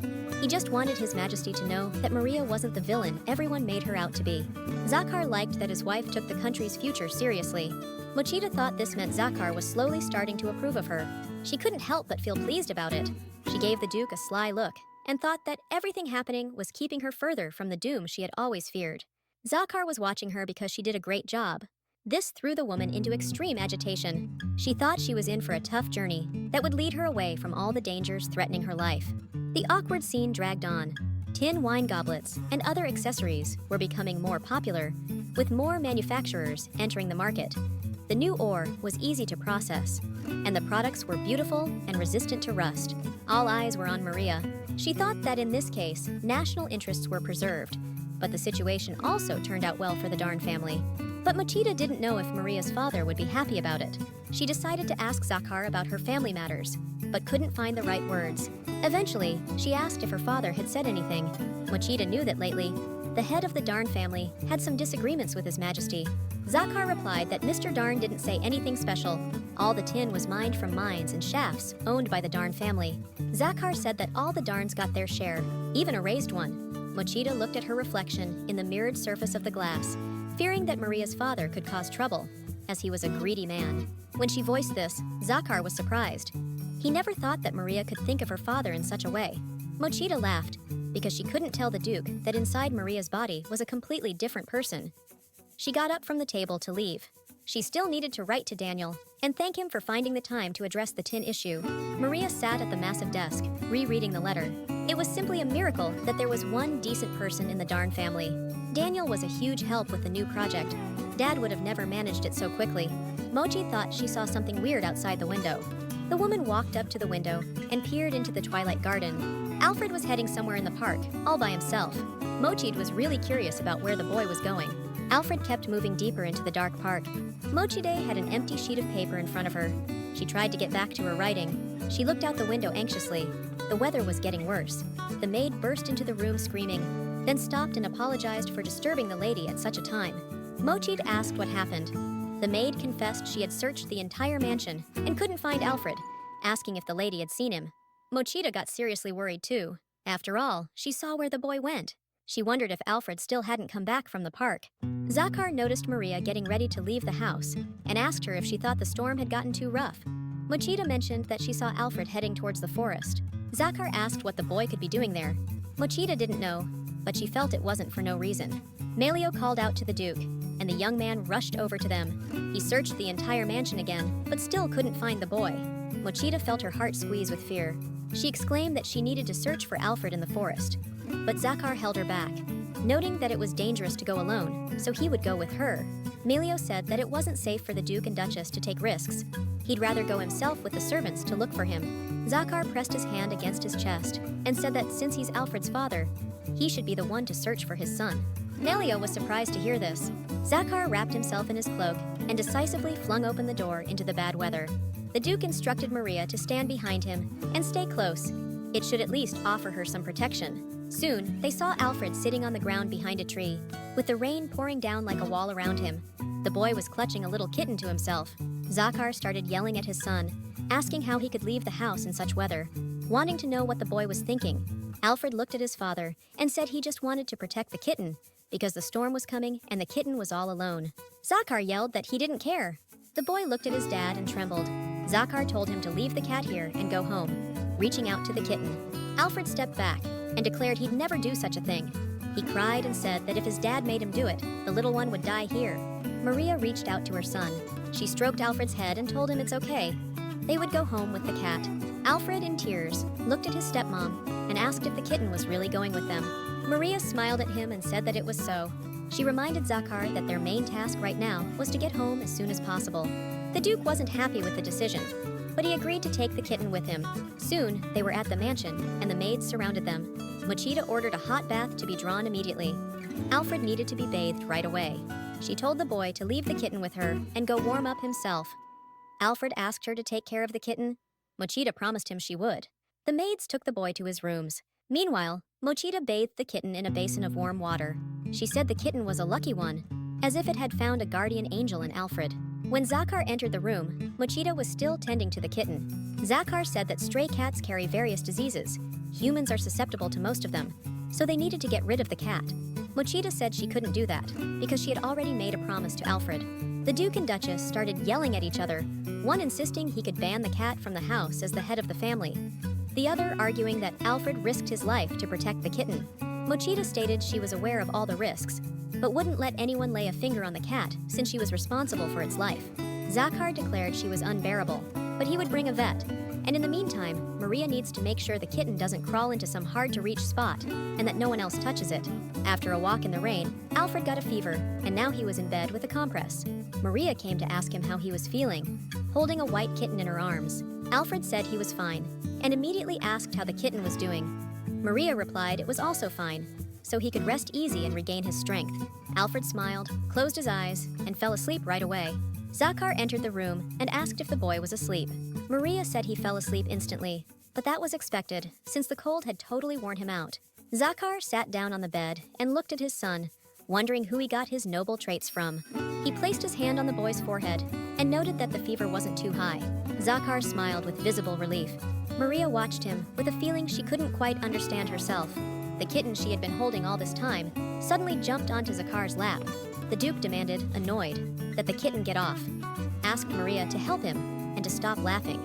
While Mochida thought that she used to believe Zakar would severely punish her for her willfulness, but he turned out to be gentler and kinder than she expected. She took the kitten from him and hugged it close. Maria said she'd like to know more about him. She suggested they have a little chat. Zakar looked attentively at his wife. They moved to the chairs near the low table. Alfred was sound asleep, and the kitten was warming up on his bed. Zakar asked what they could talk about. Mochida hesitated for a moment, then mentioned she'd been wondering why the Duke is so harsh on Alfred.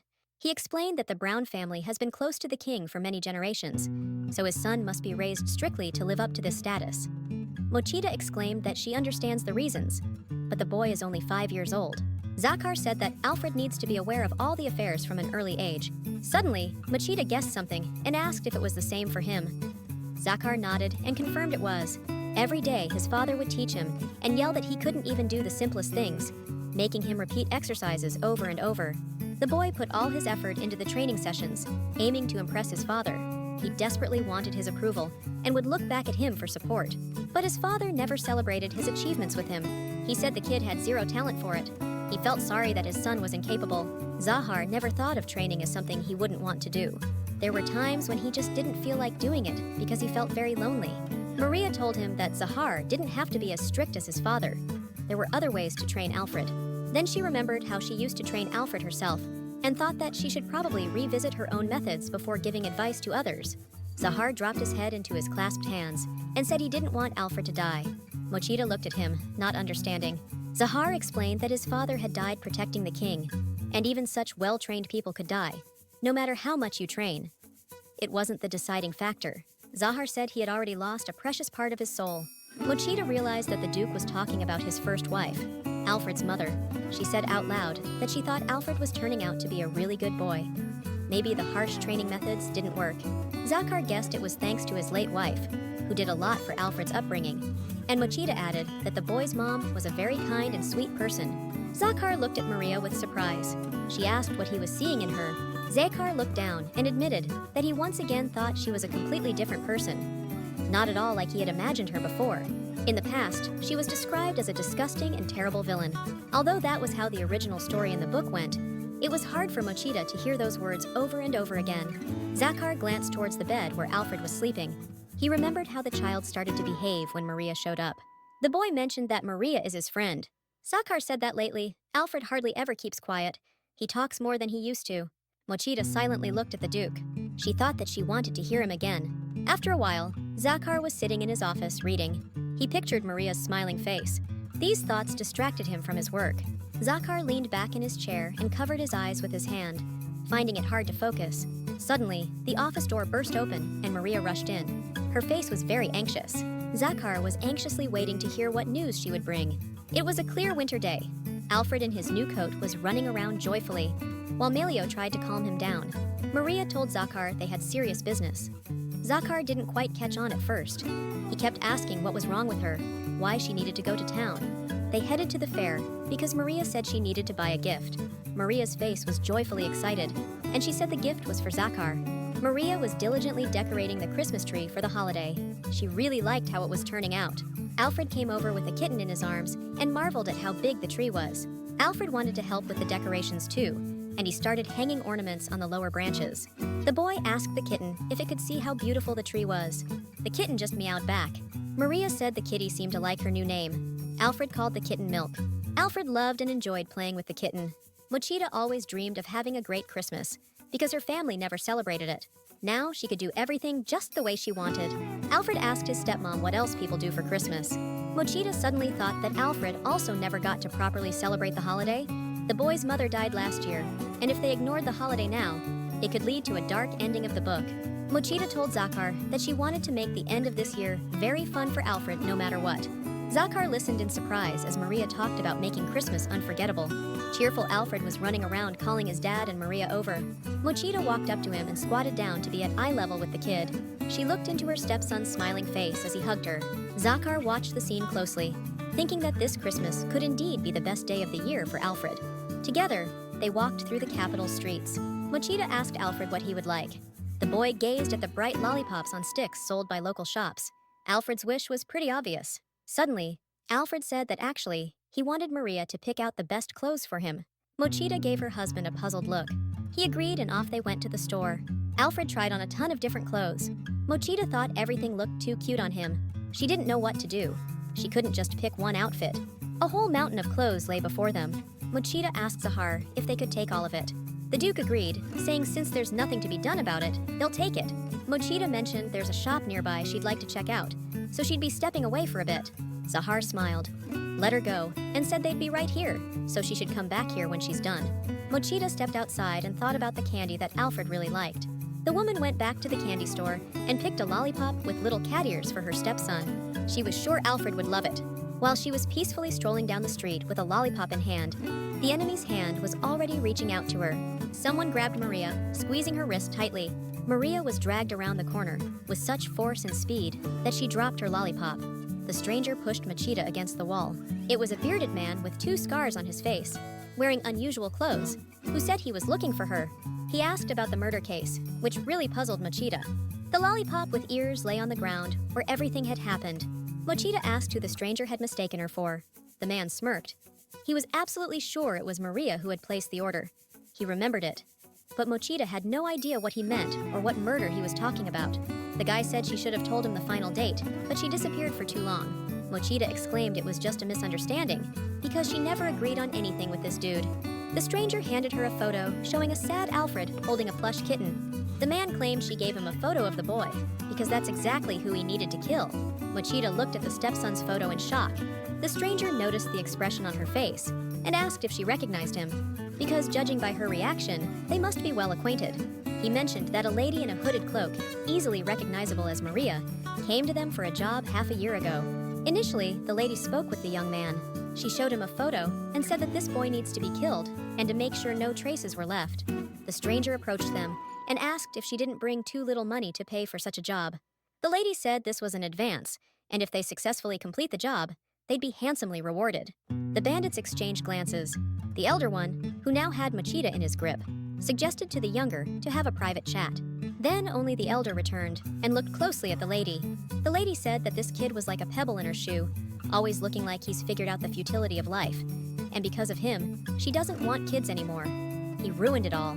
The bandit said he agrees. If someone annoys you, you gotta get rid of them. The lady hooked her finger under the bandit's chin and said he was good, and they'd definitely get along. This is what the former Maria had asked the bandit, while the current one stood in front of her captor, fearfully covering her face with her hands.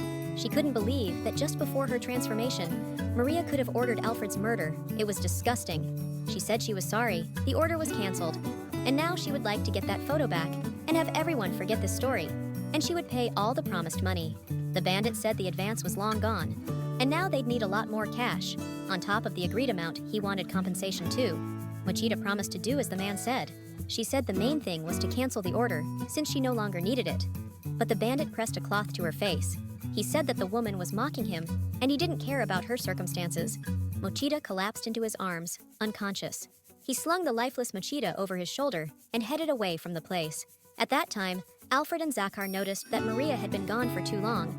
Now the Duke wanted to know how far she had gone for shopping. Alfred suggested that Maria might have gotten lost, and proposed to his father that they should go look for her. The Duke replied that she would return on her own soon. Alfred insisted because he was starting to worry, and Zakar suggested they finish up at the store and then go look for Maria. They hit the streets, with Alfred running around and loudly calling for Maria. Zakar asked the shopkeepers if they had seen a girl with silver hair, but no one remembered seeing her. Alfred suddenly noticed a lollipop with ears lying on the ground. He picked up the candy and looked at it sadly.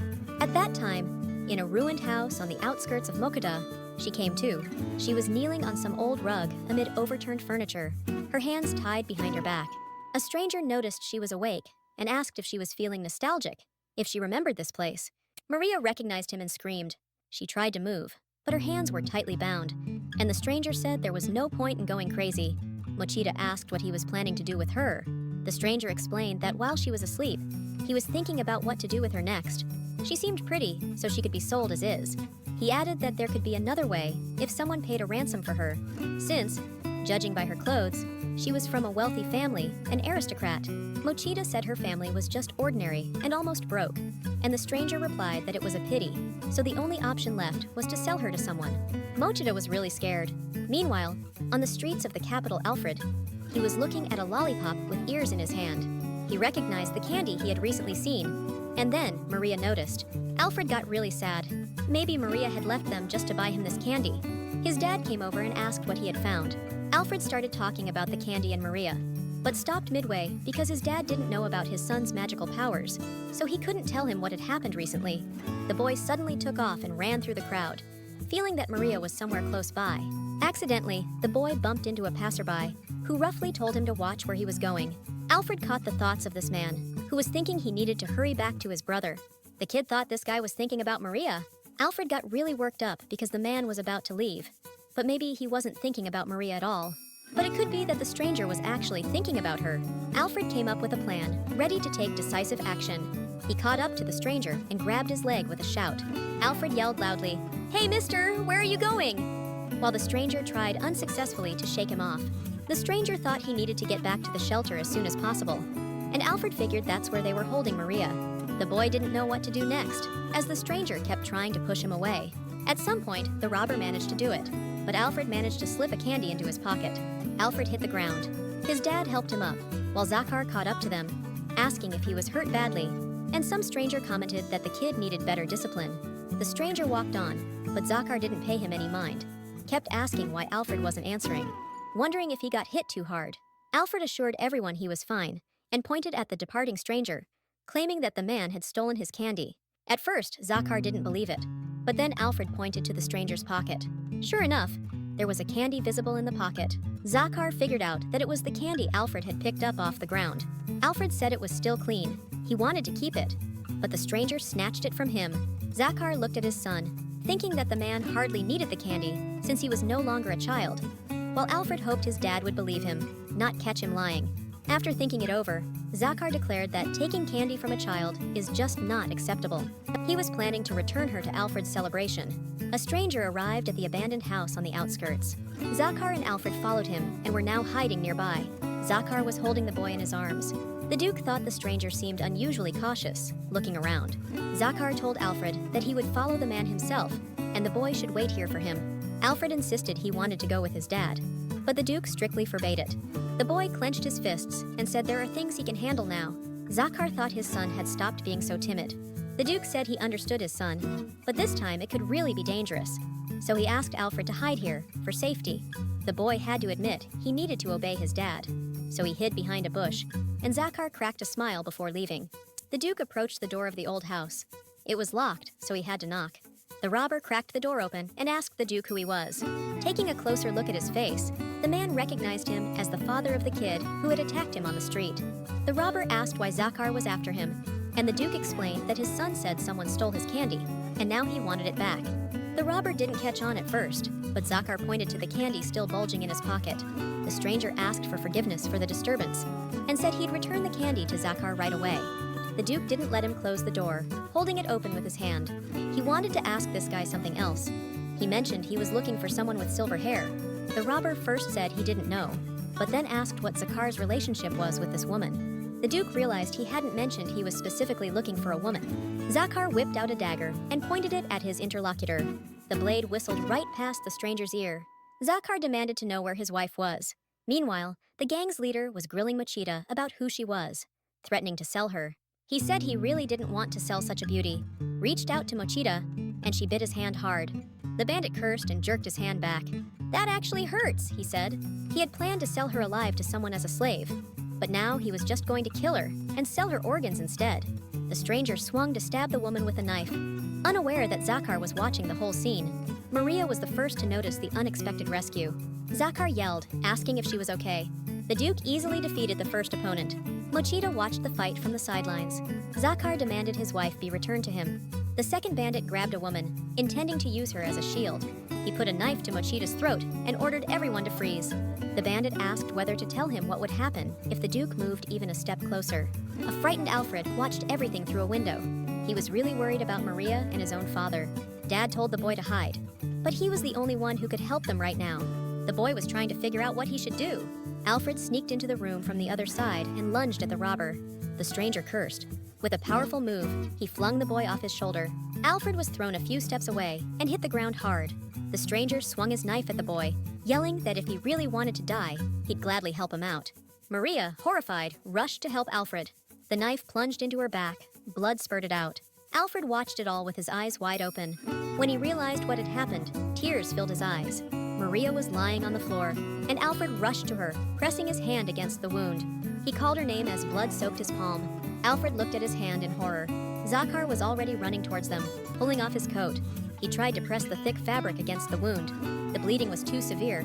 Alfred sobbed bitterly, while Zakhar thought that, at this rate, Maria would bleed out very soon. The Duke picked up his wife. They needed to get to a doctor as fast as possible. Maria was unconscious, with a thin stream of blood trickling from her mouth. Mochita saw sunlit blooming meadows in front of her, walking through them in a light, airy dress. It was an unimaginable, wonderful place. She reached the river and carefully stepped into the pearly water with her bare feet. Mochita entered the river and slowly made her way to the other bank. Suddenly, she heard someone calling her. "Mom!" yelled this familiar child's voice. Mochita turned around, not understanding what it was. Thinking she might have heard something, the wind blew her hair and swirled thin flower petals around. Mochita thought she might have imagined it. Besides, she needed to get to the other side. The child's voice came again. "Mom, no, don't go!" the child screamed. Mochita realized that she recognized the voice. She suddenly realized it was Alfred. The boy stood on the shore, which Mochita was moving away from, crying bitterly. Alfred couldn't even open his eyes because of the tears. He kept calling her mom and begged her not to die. Mochita was very upset. Alfred was calling her, crying, and kept calling her mom. The boy sat next to the bed, unable to hold back his sobs. The gray-haired doctor said he did everything he could, but the patient's condition was critical. "Don't go, Mommy," Alfred kept repeating. "I'm so happy with you, Maria. You're like a mom to me." Maria's eyes remained closed. Out there, on the meadows bathed in sunlight, Mochita frowned determinedly, knowing she had to get back to Alfred. She couldn't stand to see him cry anymore. That sad look on his face. Mochita climbed out of the water and started running across the blooming meadow. She was calling out for Alfred loudly. The boy kept crying and didn't move from his spot. Maria opened her eyes, lying in bed. Alfred was leaning over her, really shouting, calling her mom. Mochita struggled to reach out her hand to his face and told him that he's calling her mom. Alfred looked at her with eyes full of tears. He said that she was indeed his mom, and Mochita couldn't hold back her tears either. She hugged the boy close and thanked him. Then Mochita saw Zahar, who was standing next to the bed, watching them. Suddenly, the man also knelt down by the bed and embraced Maria. Mochita couldn't believe what was happening was real. The Duke hugged her tight, kept saying how relieved he was, fearing she might never wake up. Mochita suddenly realized she reminded Zahar of how his first wife had died. She asked for forgiveness for making everyone worry about her. Time passed. Maria was slowly getting better, and she could now take walks in the garden, with Zahar supporting her, though walking was still very tough. It was Alfred's idea that they should start walking a little bit together every day. A sharp pain shot through her back at the sight of the wound. Zahar told her that if she was in pain, he could call the doctor again. But Mochita said she had just started her treatment. She hugged Alfred and asked him not to worry about her, promising she'd get better soon. The boy held out his pinky and made her promise that Maria wouldn't force herself to do anything. Mochita happily linked her pinky with his. Alfred cheerfully ran off to train, and the woman waved at him, liking that he now called her mom. Mochita had been very happy ever since he started calling her that. Alfred would come to share his achievements with her, telling her how he had gotten stronger. He would touch her hands and hear her thoughts. He promised to become even stronger and always protect his mom. Mochita remembered the first time she met Alfred, how scared and trembling he was, and she thought they had all avoided that dark ending she had read about in the book. From that day on, Alfred trained out of his own free will, and Zahar noticed that kids grow up faster than you can catch on. Alfred had changed so much ever since Maria showed up. Zahar and Mochita were sitting on the balcony, sipping tea at a low table, and the Duke shared that Alfred wasn't the kind of kid who would take risks for others, or say he wanted to be useful to someone else. Mochita disagreed. She always thought Alfred was naturally a kind and strong kid. She added that the boy was like his father, and glanced at the Duke's puzzled face. Zahar felt embarrassed, and thanking Mochita, looked away. He wanted to ask Maria a question, but held back until the Duchess was fully recovered. He wanted to know why Maria was attacked. Mochita wasn't ready to discuss it. She didn't know what to say, because she couldn't reveal that the previous Maria had wanted to kill Alfred. Mochita said that while she was walking down the street, these men surrounded her, and when she started making a scene, they took her away by force. Zahar told her next time to just run away from such people, because if you catch their attention once, they might chase you to the end. Mochita promised with relief to be more careful from now on, and thought about what else that witch Maria might have done in the past. Zahar said that she risked her life protecting Alfred, and he really appreciates that. Mochita was surprised. She didn't expect to hear that, but she replied that there was nothing to thank her for. She smiled broadly and declared that she is Alfred's mom. Zahar smiled back, agreeing with her. Mochita thought that her husband has a really sweet smile. Zahar said that while Maria was sick, His Majesty sent them an invitation to a tea party, but since Maria's injury hasn't healed yet, he's thinking of declining. Maria asked if Prince Carlos would be there, and upon finding out he would be, she pondered. In the original story, the feud with Prince Carlos led Alfred down a path of evil. At the last ball, there was an ugly spat among the kids too. This couldn't go on, so Mochita declared she wanted them all to go for tea together. Watching Alfred fence with Melio, the woman thought the boy had gotten stronger since then. She wished the kids had another chance to bond. Alfred caught her glance, and his face turned quizzical.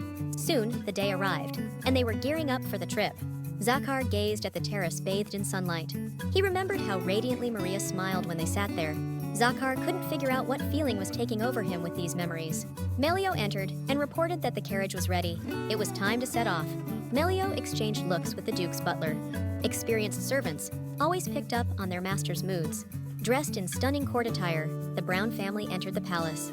Everything around was so fascinatingly decorated that Mochita and Alfred couldn't help but exclaim in awe. Alfred exclaimed about the abundance of beautiful flowers everywhere. A young man with long, dark hair approached to ask how Zahar was doing. He and Zahar shook hands. They clearly knew each other well, though they hadn't seen each other for a while. A little girl stood next to the stranger. The stranger bowed to Maria and introduced himself as Count Noir.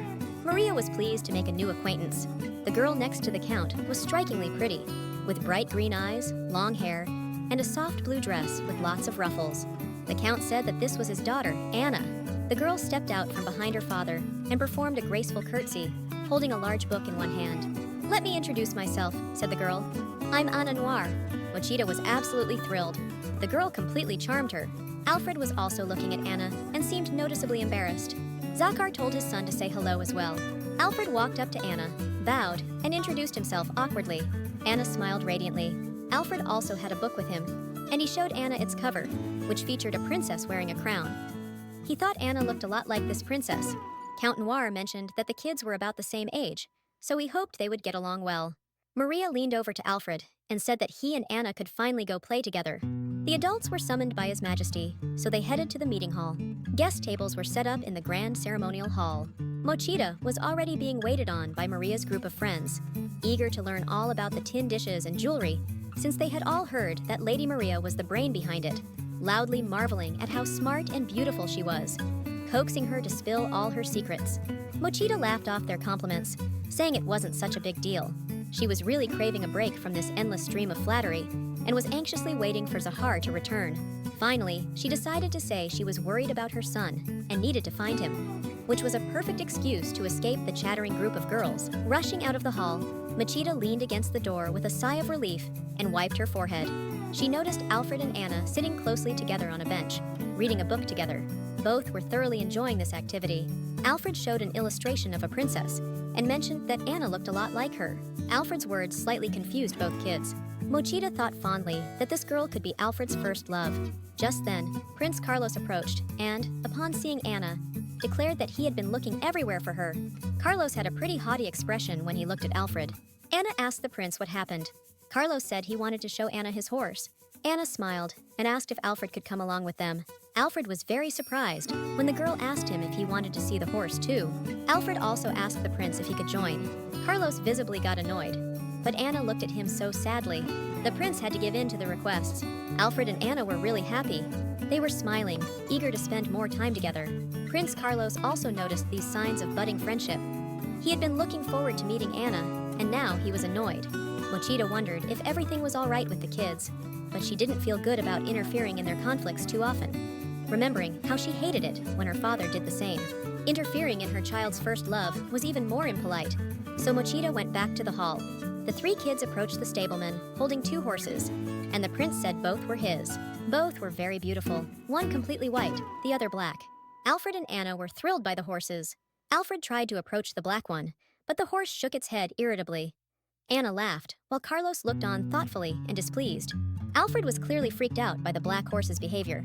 Carlos cracked a smile. He had a plan ready. With that smile, the prince turned to Alfred and crossed his arms. Carlos told Alfred to take the black horse. The prince declared it was the royal family's horse of honor, and Alfred had no choice but to agree. Alfred looked scared, and the prince triumphantly thought this wimp wouldn't be able to mount such a wild horse and would embarrass himself in front of Anna. A servant helped the prince onto a white horse, and Carlos said that Anna would ride with him. The girl agreed, and soon was sitting behind the prince, while Alfred was not doing so well.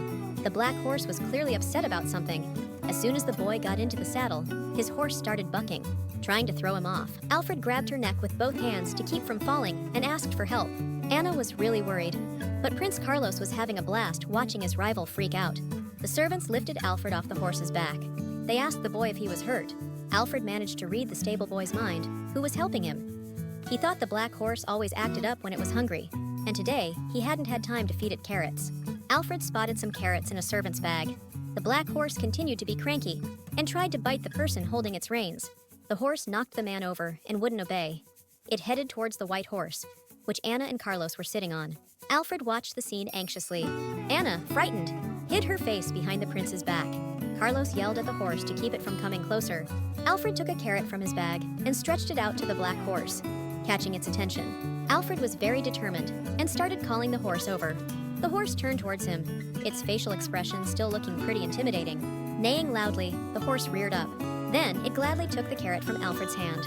Anna and Carlos watched Alfred in astonishment, while servants helped the children dismount. The boy was already stroking the horse's face, saying it was just a hungry horse. An impressed Anna ran up to Alfred, thanking him for saving them. Alfred felt really embarrassed. Anna warmly shook his hand, repeating how brave he was. Carlos also came over and claimed it was just a fluke, and that Alfred had been really scared before. Anna mentioned that the prince had been scared before too, but the prince didn't want to remember that.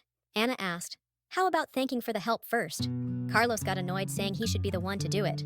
Alfred said it's all good. They should just play together sometime, and reached out to shake the prince's hand. Anna was thrilled, clapped her hands, and called it a friendly handshake. The prince snorted, saying he had no choice but to accept it this time, and shook Alfred's hand. Alfred laughed joyfully. Anna was also very pleased with how things turned out, but Prince Carlos felt quite embarrassed. Carlos accepted the situation, but he still really didn't like it. Then Alfred excitedly told his dad and Maria everything that happened. His eyes were sparkling.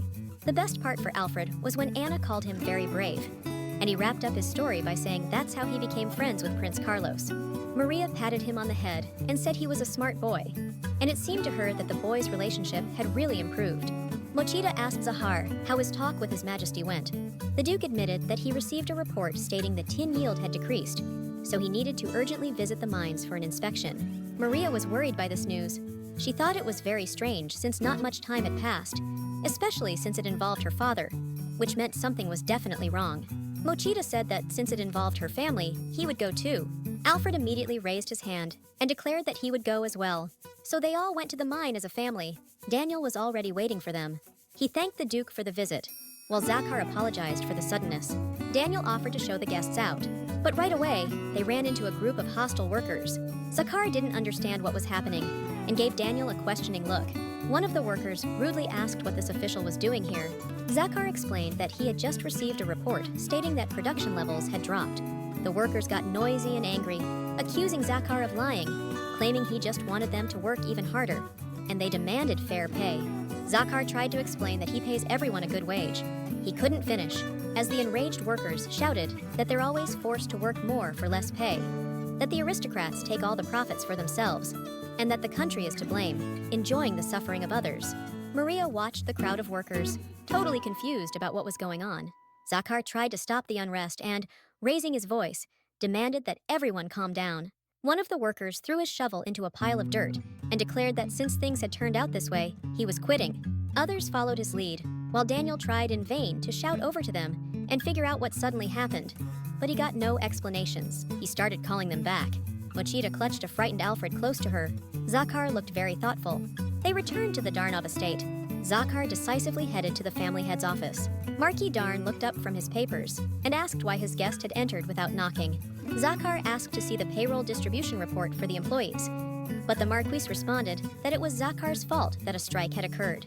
The Marquis turned back to his papers and remarked that Zakhar should start by apologizing.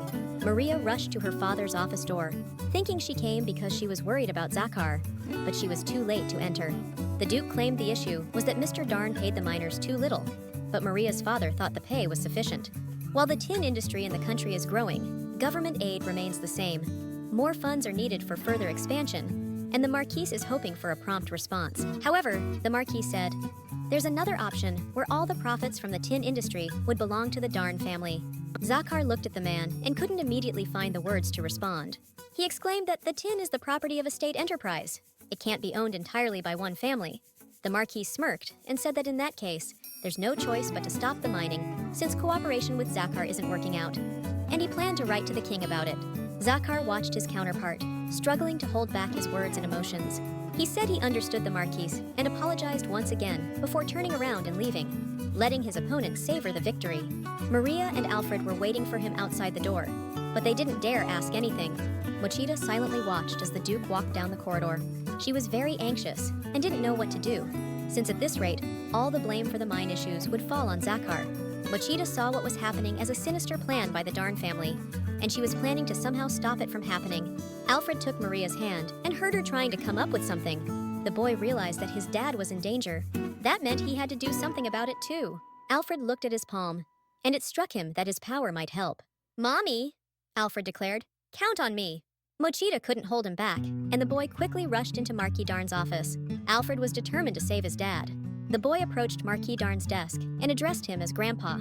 The Marquis asked what he wanted. Alfred didn't reply, just waved his hands as if he was asking for something. The Marquis chuckled, sat the boy on his lap, and called him spoiled. Alfred could hear what this man was thinking, and those thoughts scared him. He didn't appeal to the old man at all, seemed repulsive to him. The boy was very scared, but he knew he was doing all this for his dad. With a cheerful smile, Alfred reached for the papers on the desk and asked his grandpa what those documents were. Marquis Darn tried to stop the boy from touching his stuff without permission. He thought that his mining documents were better kept away from even the kids. Alfred figured those mining documents might be important. Marquis Darn believed that if he could hide these papers, Zakar wouldn't stand a chance. The miners did a good job. Now he just needed to report everything to the king. With a malicious grin, Marquis Darn imagined how Zakar's credibility would be shattered. Alfred realized all the trouble was this man's doing. The boy reached for the table, determined to grab those papers for his dad. Alfred grabbed a notebook with notes from the table and dashed off, despite the Marquis's angry shout. The Marquis wanted to know where the boy ran off to with his documents. Alfred was really scared. He yelled out that he liked the notebook, so he was going to take it for himself. Marquis Darn was furious because if Zakar saw those notes, he'd instantly know where the money was going. Alfred bolted from the office with the notebook, while Maria stood in the doorway. Marquis Darn shouted at his daughter to grab the boy. Mochida didn't even think of doing so, putting her hands behind her back. She laughed and claimed that she accidentally let Alfred slip away. Marquis Darn was really angry and told his daughter to chase after Alfred, not to pretend to be clumsy. Mochida ran after the boy, loudly calling him by name. Alfred looked back and realized it was Maria, but he didn't stop right away. They first ran to a place where no one could see them, and then Alfred handed the notebook to Maria. He told her that there were records about money and the mine there. Mochida realized it was Maria's father's secret ledger, and Alfred added that Marquis Darn was also organizing some strikes. Mochida exclaimed in astonishment, unable to believe he had gone that far. At that moment, the old man finally found his daughter and stepson's hideout, and was now knocking on the door to get his notebook back. Mochida felt a surge of anger. She opened the door and told her father that she had caught Alfred, but he didn't have any notebook with him. The boy said he accidentally dropped it somewhere, and Marquis Darn was furious.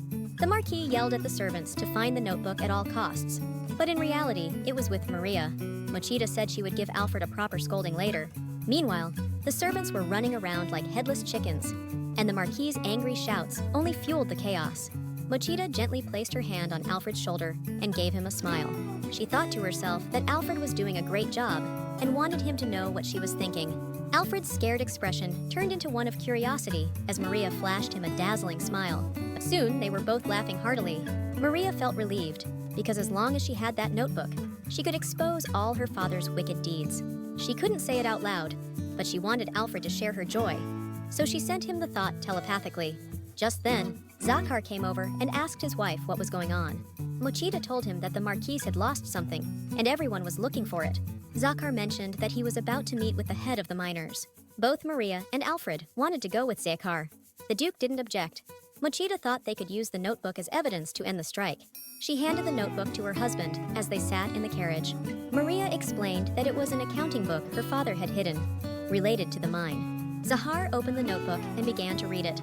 A lot of things started making sense to him now. When they reached the mine, they saw a group of workers resting by a fire. The Duke and Duchess approached them. Alfred walked with his parents, Maria's hands resting on his shoulders. One of the workers turned around and, seeing the Duke, loudly remarked that he showed up again. Zahar asked if these folks could spare him a minute because he wanted to discuss some recent events with them. In response, he was told that they had nothing to talk about and was rudely told to get lost. Zahar replied that he would then speak right here and announced that the recent strike was funded by the head of the Darn family. One of the workers turned to the Duke and began to rise from the ground. He said that, all right, he would listen to what the Duke had to say and invited the guests to follow him. They arrived at one of the houses in the miners' settlement. The worker opened the door and they saw 3 kids playing on the floor and a sick person lying in bed. A girl called the worker dad and greeted him. A boy asked who all these people were. The worker explained that these were guests. He needed to talk with them, so it would be better for the kids to go play outside. Maria, Zahar, and Alfred entered the house. Maria looked around with a sad face.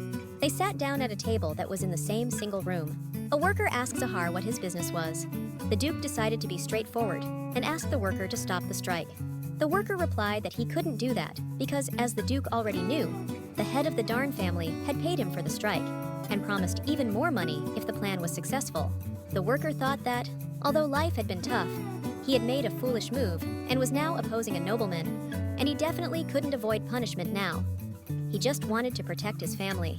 Alfred managed to read this man's thoughts and was very upset by what he learned. He asked his father to forgive this man. Then he explained that the worker did all this for his family. The worker was amazed that this unknown child knew what he was thinking. Maria said she understands the responsibility and feelings towards her family. She exclaimed that if things keep going this way, everyone will end up miserable and asked to be told what happened. The man explained that working in the mines is always dangerous, and most people here die by the age of 30. That's why the worker wanted to leave some money for his family. Maria asked if that's why he followed the Marquis Darn's orders. The man knew that if he didn't obey the Marquis, his family would be in danger. He slammed his fist on the table and said he can't turn back now. Can't back down, even for the friends who trusted him and followed his lead. Zahar asked why they couldn't represent the miners' interests in the wage dispute with the government together. The worker looked at the Duke in astonishment, and he explained that since the workload at the mine had increased, the government should pay a corresponding special allowance. The worker asked if the Duke was really willing to go against the country for their sake. Zahar replied that mining is wealth for both people and the country, and he's responsible for it. They went back to the workers. Now their leader could announce that they would get benefits directly from the government. The people were thrilled that the strike was being called off. Alfred was very happy and proud of himself. The Marquis Darn, who had arrived at the mine, burst out yelling, wanting to know what was going on. The Marquis approached Zahar, demanding an explanation. Instead of an explanation, Zahar showed him a notebook open to the right page. Zahar said it was an accounting book for mining, showing how Marquis Darn used the money allocated by the country for the workers' wages. The Marquis was at a loss for words. He dropped to his knees on the ground, looking completely lost. Zahar said he'd make sure the Marquis got what he deserved, and the summoned law officers were already arresting the criminal. Alfred caught up to his father with a joyful smile. Zahar stopped and gently stroked his son's hair. He said the boy had really bailed him out. Alfred was surprised. His dad rarely ever praised him. Tears of joy welled up in the boy's eyes. Maria watched the scene with satisfaction. Sitting in the carriage, she thought about all the hardships, but was happy to see the father and son getting closer.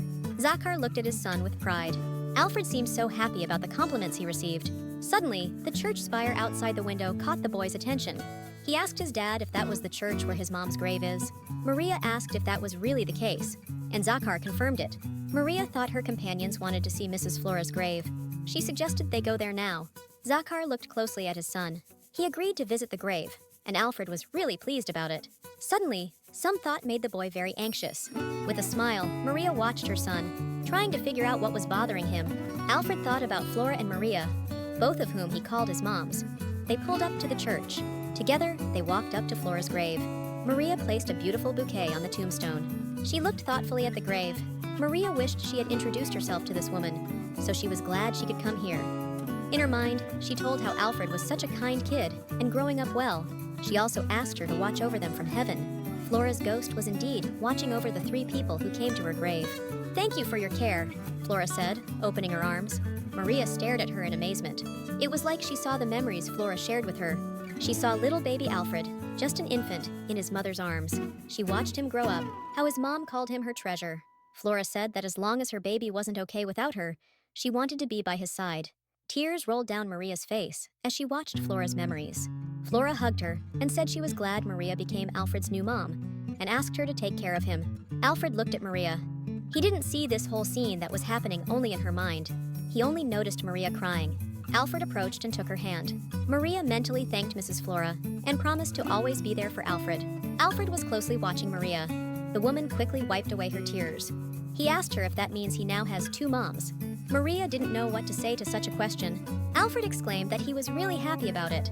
He hugged Maria tightly and said that they both are his precious treasures. Tears streamed down the woman's face as she looked at her son. She leaned towards the boy, thanked him, and hugged him tightly. Zakhar looked at his wife and son, not understanding what was going on. Then he smiled. "Time to head back," he said. They turned around and made their way out of the cemetery. Zahar thought he heard Flora's voice, saying that he had become kinder. Zahar turned around, not even sure what he hoped to see, but there was nothing there except rows of tombstones. Zahar smiled and figured it was just his imagination. Together, they all moved away from that place. The carriage took the Duke Bronze family home. Maria looked at the silent Zahar. Alfred looked at his mom and said he had a favor to ask her. Life in the castle went on peacefully and quietly. Zakhar and Alfred were sitting in the garden at a neatly set table for two. Alfred heard someone calling him. Maria came over with a big smile, bringing a whole plate of cookies. She placed the plate in front of Alfred and told him they had just made them, and he had to try some. Alfred's eyes lit up with joy, and he said, "Thanks, Mom." Maria thought to herself that she wouldn't have guessed that this was exactly what the boy wanted to ask her for. The boy had brought her the recipe and asked her to make that exact kind of cookies. Maria figured that Alfred must have really missed the taste that reminded him of Mrs. Flora. Alfred tried a cookie and grimaced with a cry of disapproval. Maria rushed to her son, worried sick about him. But the kid just didn't like the taste of the treat. Zakhar tried a cookie too. Maria took a bite herself. It was awfully salty. Looks like she mixed up salt and sugar while baking. Maria was upset and embarrassed by the flop, apologizing and promising to try baking cookies again, never imagining she could make such a basic mistake. Zakhar smiled and told her not to worry. It's all good. Plus now they've tried salty cookies. Maria couldn't believe what she heard and awkwardly looked up at her husband. Zakhar was beaming with a smile and told her that she's great just the way she is. Maria was amazed by his words. "What's this all of a sudden?" she asked the Duke, but he just laughed in response. She didn't know that at that moment, Zakhar was thinking about Flora, who had told him to be kinder. The family tea party was still going on. Maria thought it was so strange when she was reborn. She couldn't make a sound. Thought they'd kill her like in the original story. She remembered how she and Alfred made a childhood pinky promise, holding each other's pinkies. She recalled how tightly she hugged the boy. Before her eyes, the scene replayed where Alfred rushed to defend her from a robber. The kid really helped her out, and together they handled it all. Maria didn't even notice how she truly fell in love with the boy. A lot had happened to all of them, and now they were more and more like a family. Next time, gotta do it without mistakes, Maria thought, biting into another salty cookie. After the clear day came the night. Maria was getting ready for bed, when suddenly she heard a knock at the door. Alfred was standing on the doorstep, saying he had a nightmare, so he asked if he could sleep here. He dreamt that he had grown up and killed Maria and his father, and the woman thought she saw a sign of death in it. She couldn't believe such a terrifying omen. She had to dispel the ominous dream no matter what. Maria reached out to the boy and said, "Of course, they could sleep together." She smiled when Alfred cheered.